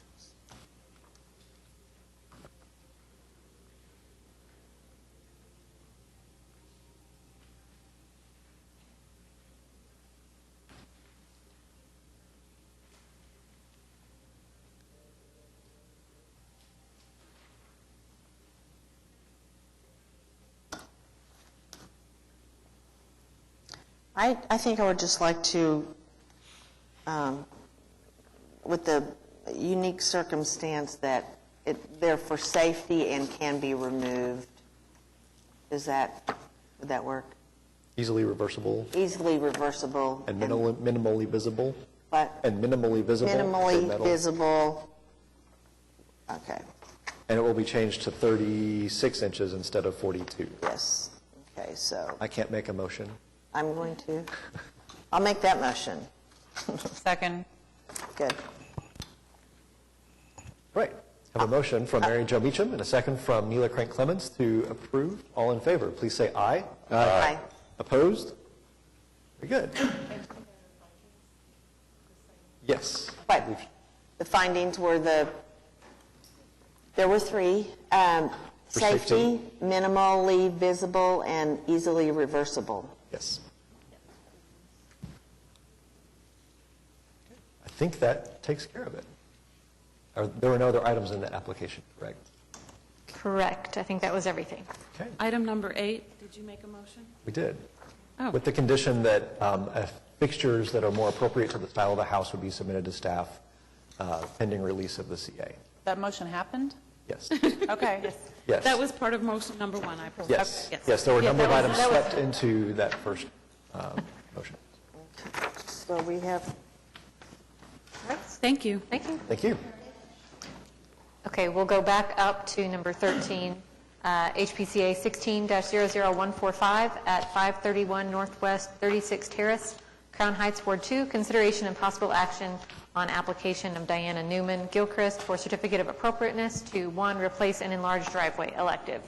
And this is one that staff recommended approval. It exceeds what we can administratively approve for a driveway, but we felt that it was an appropriate driveway replacement.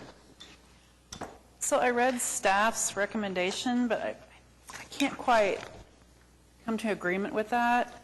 Guideline 2.3.12, it talks about driveways that are 8 feet or less can be expanded to 10 feet. This driveway is already larger than that. Like, why are we allowing, what is this circumstance or the unique circumstance or the compelling reason that it needs to be expanded upon its current? because it's only 8 feet at one point. It's also a And it's- two-car garage that's attached to the house at the front of the property.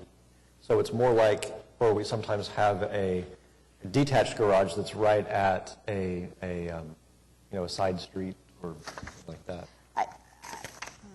I would say the documentation is not quite enough. That would be my... There's still plenty of room for 2 cars to be right up at the garage door, it looks. But not at the, you can't park 2 cars at the 8 feet portion. Right, but it looks like there's space between the garage door and where it becomes 8 feet that you can park 2 cars. Is that not the case? I mean, are they just trying to, I wasn't very clear. Are they just trying, I wouldn't care if they straightened it out some. I understand the 8, we're saying that they can expand the 8 feet to 10 feet in the Right, guidelines. and I think I tend to agree with you that it would almost look better to just make it straight, like we have at By the a garage. typical side street garage. Let's see, do we have, And I can think of a number of examples where we have this style of house with a two-car garage on the front of the house that has a double-width driveway that leads up to the garage doors. Right. They don't typically, Right, it's unusual. They don't typically do this. But our 8-foot and 10-foot rules typically applies to the long driveway that goes back to the Right. detached garage at the back of the property. But do we have any historic evidence that this driveway at one time wasn't even just straight up to the garage? Because the garage is historic, original to the house. Right. Right? So we would be changing the historic condition unless we have evidence otherwise. That would be a question. So this driveway, the width would be the same as by the front of the garage? That's how we come straight back? It's a little unclear in the proposal. That's what they were proposing. Yeah, these arrows, I'm not sure I understand what those arrows are. Yep. And I apologize. This is one that Angela and I have discussed, but I have not talked with this applicant, and they're not present. So, I would say we probably could have administratively approved widening that portion at the street up to 10 feet, and I'm not exactly sure what the motivation is for the applicant to go up to 13 feet instead of 10. And they want to expand the portion up by the garage from 15 feet to 17 feet. But I don't really see that there's a compelling reason to require them to do that. I think in light of this applicant not being present, it might be appropriate to continue. I hate to... Can we just continue? Yeah. Next month? Yeah, November 2nd. I move to continue HPCA 1600145 to the November 2nd meeting. Second. A motion to continue this item to the November 2nd meeting from Mary Jo Meacham, second from Suzanne Broadbent. All in favor, please say aye. Aye. Opposed? That case is continued. HPCA 16-00147 at 500 Northwest 17th Street, Mesta Park, Ward 6. Consideration and possible action on application of Lydia Polly by Bob Sign of Sign Construction for certificate of appropriateness to 1, demolish garage elective, 2, construct garage elective, and 3, replace and widen driveway elective. This is another kind of oddly shaped garage. It is only 12 feet wide, but has storage or servants' quarters off the rear that make the garage nearly 35 feet long. And so they would like to replace it with a garage that retains that length and retains that storage space off of the rear, but is wide enough to accommodate 2 cars. And the applicant clearly is not present. So if we have questions, that might be another one that we need to... I had some trouble with this one, Yes. too. It's historically a single-car garage. I get that it's deeper. A corner lot, so it's highly visible. I don't know that I see a compelling reason to allow them to nearly double the size, double the width of the garage in a highly visible location. Katie, could you speak a little bit on what is our... It doesn't seem like that we've denied people when they wanted to go from a 1 to a 2-car garage. So is that just coincidental? the considerations for garage demolition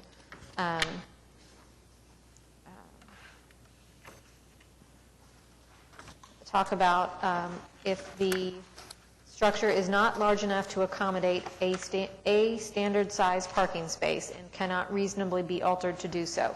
As shown on the floor plan from the county assessor's website that's in your staff report, the garage is a 12-foot by 17-foot portion within another 17-foot off the back. So 17 is pretty shallow. I do not know if they could reconfigure the interior to make it longer so that you could fit 1 vehicle, which is what the criteria ask for, that you can accommodate 1 parking space. It also talks about whether or not it is physically impracticable to rehabilitate the garage. They have submitted documentation of some deterioration there. We certainly didn't feel like it was met the kind of imminent threat level of deterioration, but some issues with the foundation and with ongoing water damage to the wood structure. When we approve demolition of a garage, we do allow someone to go back with a two-car garage, even if they historically had a one-car. We have not had a proposal like this, where the one car was 35 feet long, and they made the entire thing the width of a two-car garage. Is there any delineation, Katie, for tandem garages on Sanborn maps, especially the 1922 version? I'm sorry, for what kind? So a tandem two-car long. Oh.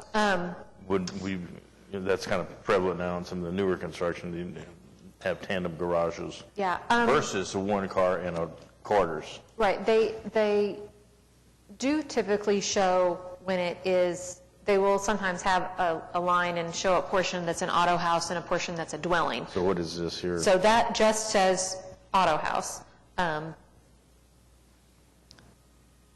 So they felt that the servant quarters portion was old. So I don't know what exactly that it was original, you mean? Well, I don't know that they knew definitively, but they didn't add it. It's been there. So.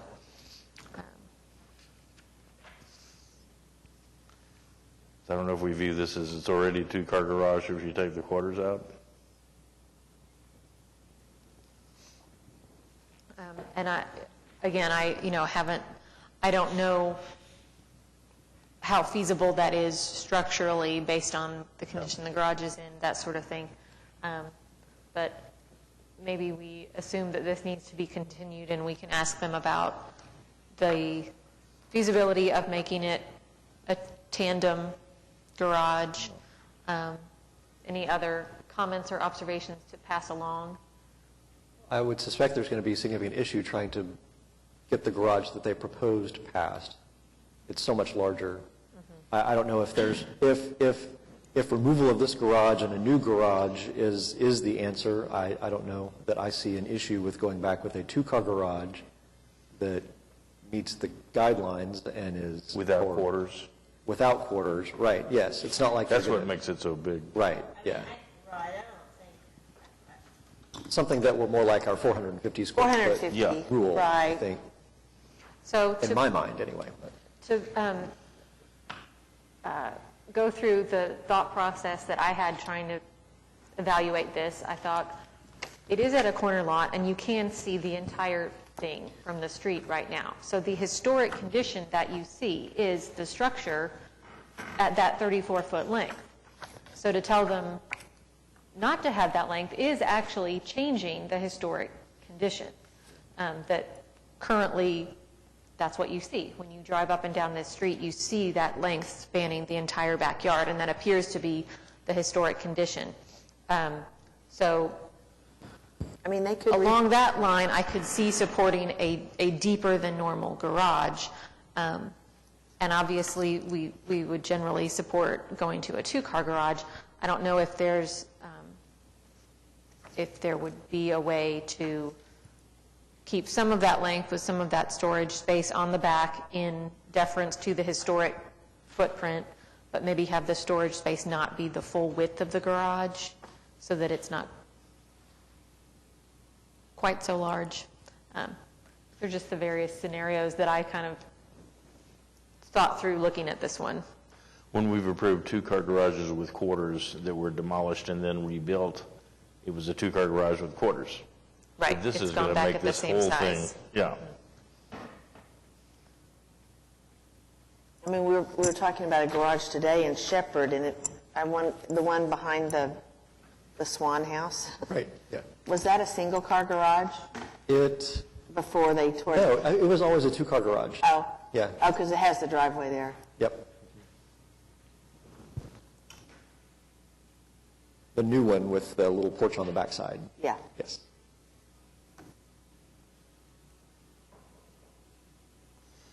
I have another question. If we approved the two-car garage, would it start where the garage door is right now, or would it be further set back on the property to match up the back of this thing? If it was not as deep, you mean? Right. Would it start further back if it's a two-car garage? It'd be, So as they've proposed it now, with that same depth, it would be where it is. If we were to say it can't be that deep, I think that's something that either the commission would have to specify, as well as the applicant weighing in on their preference, if they wanted to put the back at the back line or the front at the front line. isn't this the one with a lot of concrete? Why am I not finding it? Yes, it is. Oh, yeah. Where's-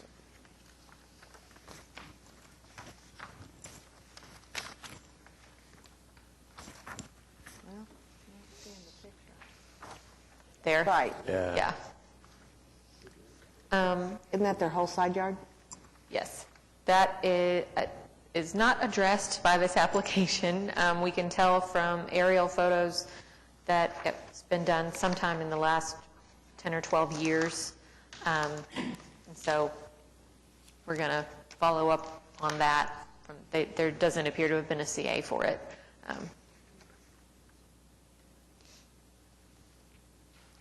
So can you help orient me? Are we standing on, where is this picture taken? So this is at the corner, the house is on the south side of the street. So this is standing on the corner facing south. So we're standing on Sidewalk. the north-south street, Yes. and that car is kind of hanging out into the street? That's the sidewalk, actually. Oh, okay. All right. Gotcha. I mean, that would solve one problem for them, is that if you made them if they had to take the concrete off the yard and you moved the car back where you could have two cars past the sidewalk, then you would have that more parking. I don't know. You want to continue and ask the sign to Can I just ask, is this all assuming that it needs to be torn down, or are we saying that we would let them tear it down because they can't get a car? That is a good question. It would be nice to advise them if there was any support for Right, maybe demolition. more support on the condition of the interior and the foundation. It's my belief, once the foundation in the middle pops up, it's very difficult to fix without a new foundation. Yep. So, that's what they kind of look like, but not enough documentation. I move to continue HPCA 16-00147 to December 7th? I guess to, December 7th, since they're not here to. Okay. Yeah. December 7th. Second. Motion from Mary Jo Meacham, second from Neela Crank Clements to continue. All in favor, please say aye. Aye. Opposed? Right.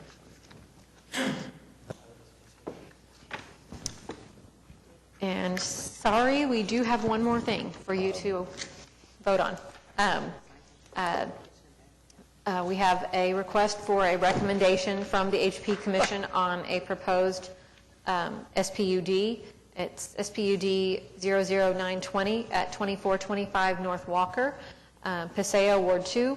Consideration of possible action on application of 23rd Equity LLC by Ian McDermott to rezone from SPUD 00691 to SPUD 009, it should be 920, sorry, there's a typo there, to allow additional uses.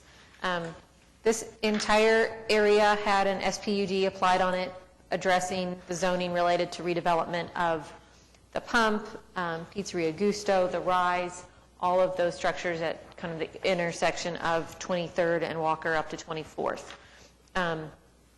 The uses of that particular SPUD did not include uses that are necessary to allow a mural. And not quite understanding the process and what the requirements were, a mural has been painted already, so it's work that has been done. And before they can get a CA and the other permits required for the mural, they need to create a new SPUD that allows the related uses. So did they just do it with no permit? Yes. It was a previously painted brick wall, and they... I understand. Yeah. I do not, I mean, I don't, I'm kind of... So, and I will I have mention... mixed feelings about murals because I feel like that that people are secretly painting walls so that they can then apply for murals, or they're being painted on brick and ask for forgiveness, and it was original brick. And the more we have, the more they want to do, and it's affecting, it's spreading outside of the historic districts. It's just, I mean, some, yes, but once you paint the side of a historic building that's never been painted, it's very sad. Yeah. What I think. So, a question about that building, Pizzeria Gusto, was the whole building painted when they did the renovation? Both sides were painted. They'd been lime green. Yeah, they had a been number of painted colors before they were there. And then the front, they completely took off that front facade. Okay. So in this case, we do absolutely know that had long since been a painted wall. And they will come back for an actual CA for the mural. Right now, it's just to allow the rezoning that allows the use of a mural.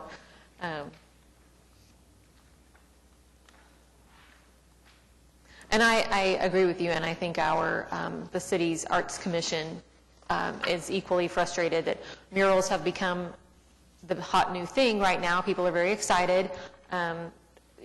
Seems to be that some artist is in town and available, and they want to get them. They want to get that mural up, and so people just go right ahead and do it. And either they don't realize that there's a process because, it's not structural, it's just paint. You see them everywhere, so Yeah. people... Yeah. But, I mean, downtown, there's been one building that both sides, a very large historic building, not in it, was painted on brick that had never been painted.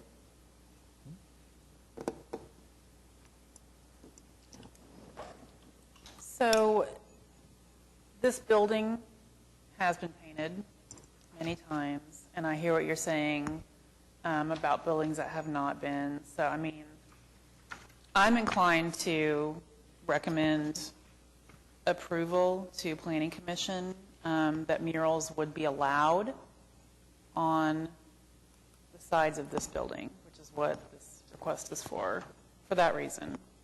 Anybody has Is any other... it this building specifically, or is it any building that has a painted surface? So It's so that for whole the area. for the spud, it's throughout the spud.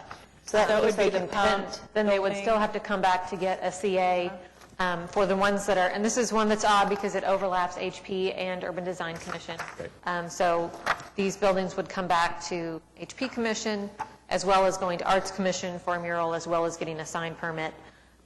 The ones that are Urban Design Commission would have to go to that body for a CA. So did the but spud it only includes- include the pump building It includes and Pizzeria Gusto? It includes that entire complex except for except that for the corner. person that's parking. Yeah. So the parking rise is... as well? Or well, let's see. So the rise is included in this SPUD, but it is not included in our oversight because it falls under UDC instead of HP. Pizzeria Gusto and the Pump Bar also fall under the SPUD, but they fall under our review because they are in HP. That's the way I understand it. Yes. Okay. So when we recommend approval, we're recommending approval of adding these items to the SPUD. So the mural could happen on the pump Yes, bar, it not could happen on necessarily the that garage. mural, but all murals. This Okay. opens the zoning portion of it. Okay. Then the person has to make application for a mural that the Arts Commission reviews and the design review body. So this is only related to the SPUD. So if they were to come back and want to paint a mural on the front of Pizzeria Gusto, the SPUD would say, well, you can have a mural, but it has to come to this body for review. This body would say, that surface has never been painted, no way you can put a mural on that. Is that the process? Yes. So And I think having correct that me if control this- makes me feel comfortable. Yeah. I kind of think of it the same way as signs, that within the zoning code, different categories, C1, C2, C3, R4, have certain allowances for certain types of signage. But that signage then still has to go through a design review process if it's in HP or if it's one of the design districts. So it says, yes, you're allowed to have the sign, but then they still would have to get additional review. They have to get specific approval so that Arts Commission reviews all murals, and then the specific design review bodies review it with the recommendation from Arts Commission, similar to what you're making now, which is a recommendation to the Planning Commission. Arts Commission makes a recommendation to the design review bodies, and that's what you're doing right now. Just to clarify, I think I'm sure, but so this particular mural then, if the SPUD change gets approved, it would have to come back here to us to approve the dinosaur fighting the robot? Yes. Okay. I don't know if it's a dinosaur or I assumed it was Godzilla. But It's Godzilla. So what if, as a theoretical, to live in theory, that's bad. But so the pump bar is this metal building that has kind of painted It has panels. a historic material on it. So we would be protected if they were to say, oh, I want to paint another could paint- Godzilla on that, but we would have things in our guidelines that allow us to say no. Yes. Right? Okay. Yep. Very good. And the north side of the restaurant was painted before. Yes. So they put this mural on top paint, of course. It's a unique mural. Okay. So, any more discussion?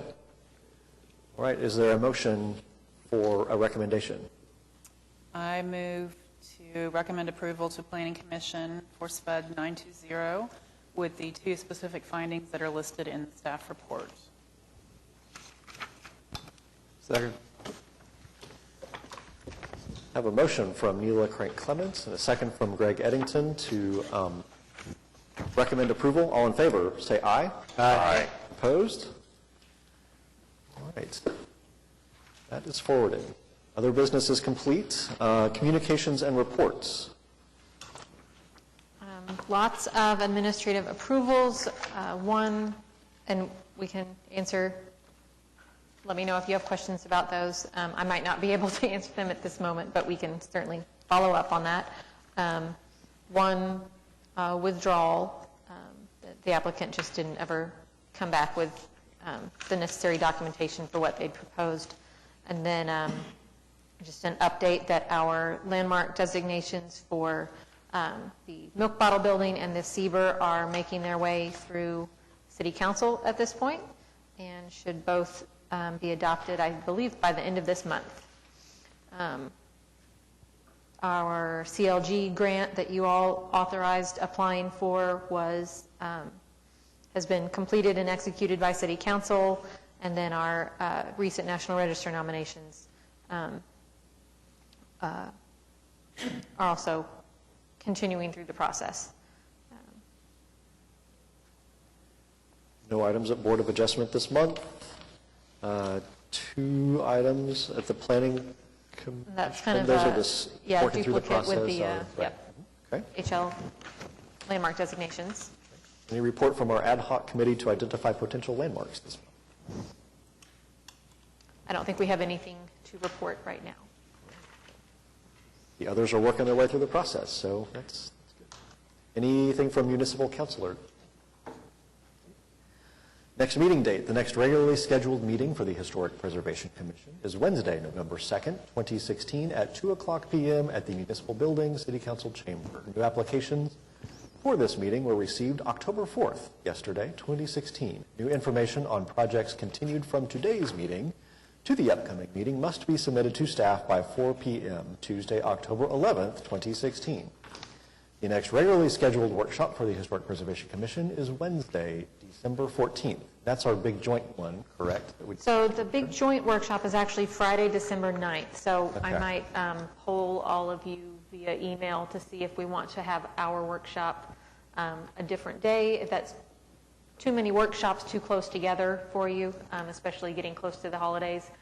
But I'll send an email around to see if people want to find another time. Currently scheduled for December 14th from 11:30 to 1:30, but may change. So Yes. Stay tuned. Any items from commissioners? I have a question. A water line burst across the street from me, and the city came to fix it, and they did not make any effort to stain their concrete. They put a whole new curb in. So my That's one. I have another. Okay, my interpretation of what the ordinance says about ordinary maintenance and repair is that it still has to be, for it to be ordinary maintenance and repair, and for it to not require a CA, it has to be in kind, which would mean the concrete should be an appropriate color and finish. I would say in my experience there have been some differences of opinion and different interpretations by different departments on how they apply that. There are, for instance, some departments that just use a certain color every time, and that color often is not very good, and others that don't add color. I just wondered if there were it's other kind of a neighborhoods that constant have complained, discussion. and Yes. and it was addressed. Has it ever been addressed before? Does the city, there's a policy? I just want to make sure that if they've done it in another neighborhood, I would like to get the same treatment in my neighborhood. I think they've If done it in Heritage Hills. That's what I was going to say. I don't think that we have worked on it with utilities, with water. I think it's something that Parks has been pretty cooperative on. I think MAPS knows when they're doing concrete work, but we may need to do some outreach to utilities about when they're going in and replacing things for water lines. Yeah. Okay, the other is the fence. Have you been watching the installation of the fence on the concrete? Yes. Have you inspected it closely? No, not closely. I've noticed that they've put it up, and then they've ended up taking some of it, at least at 26, they took some of the panels Isn't that- off because it was a massive blind spot. A what? A massive blind spot trying to pull out onto Penn. Oh, because right, it was too right. close That to was, the- I didn't realize they were doing it for that. Okay, the other is, they are going to the store, wherever the store is, and they're getting, they're metal round things. What do you call that? Cap? Like a grommet. Grommet? You know? And so when the concrete goes this way and the fence goes that way, the fence and the concrete are not always the same slope. And so they take these metal grommets and they pile them up, washers, galvanized, which could maybe cause streaks of rust eventually to go down the deal. And then where they made boo-boos cutting the screws or something, they had a can of black paint that they were squirting on those boo-boos, which would also, I think, lend itself to perhaps rusting in the future. Right. So my concern, Katie, is that if maybe Mr. Ward could inspect that and make sure that we don't end up with a bunch of rust stripes. Yes. That's my Yes. concern. They did email just the other day to let me know about the panels that had been removed, and it was because traffic came out and said, you can't see around this corner now because of this fences here. And so in fact, you couldn't. It was Yeah, so that was why those came out, but I hadn't had a chance to go out and look at it yet. Yeah, I'll contact him. A few weeks ago, our new wall was graffitied pretty extensively, at least the one between 25th and 26th, but they've fixed it since then. The graffiti's gone. And we have a graffiti artist on the loose in that area who has gotten almost every commercial building on the other side recently. And the fence next to the empty lot, they had to sand their panels because they also got it. So right in that area, it's been, there's a prolific guy there. Okay. Any other items from commissioners? Well, I just want to follow up on On Joe's comment about the bright white concrete, we have the same thing in Putnam Heights in a few places. And now that can be stained pretty easily, relatively inexpensively. So who is our contact for doing that? Can you contact one of It'll depend on what department did the concrete work. So if it's, whether it's utilities or parks or public works or maps, there are lots of different departments that pour concrete. So if you can tell me where it is, then, and if you happen to know what project it was related to, if they were repairing a water main, then that's pretty obvious. But if you can tell me the location, then we can find out who did it. But typically, it's not stained like after it's installed, and we wouldn't allow a stained concrete typically in our neighborhoods, as I understand. It's usually an integral color in the mix Usually of the concrete it's in the mix of the concrete. I know sometimes there are treatments people do after the fact that age and weather the concrete, but typically they've done it when they were mixing Well, it. but they're not going to take out these sidewalks and curbs. Yeah. And so, I know. And so the staining would give it that weathered look. Yeah. But if that's just not something that we're going to allow, then there's no point. Did you get new sidewalks and curbs recently? When Public Works installed, or their contractors did, installed a new sewer line, of course, a large part of the sidewalk was taken up. And when they report it, it's just bright white, shining in the sunshine. Yeah. And then we have a couple of curbs that were repaired, same way. And there may be a couple of other spots that I'm not thinking of right now.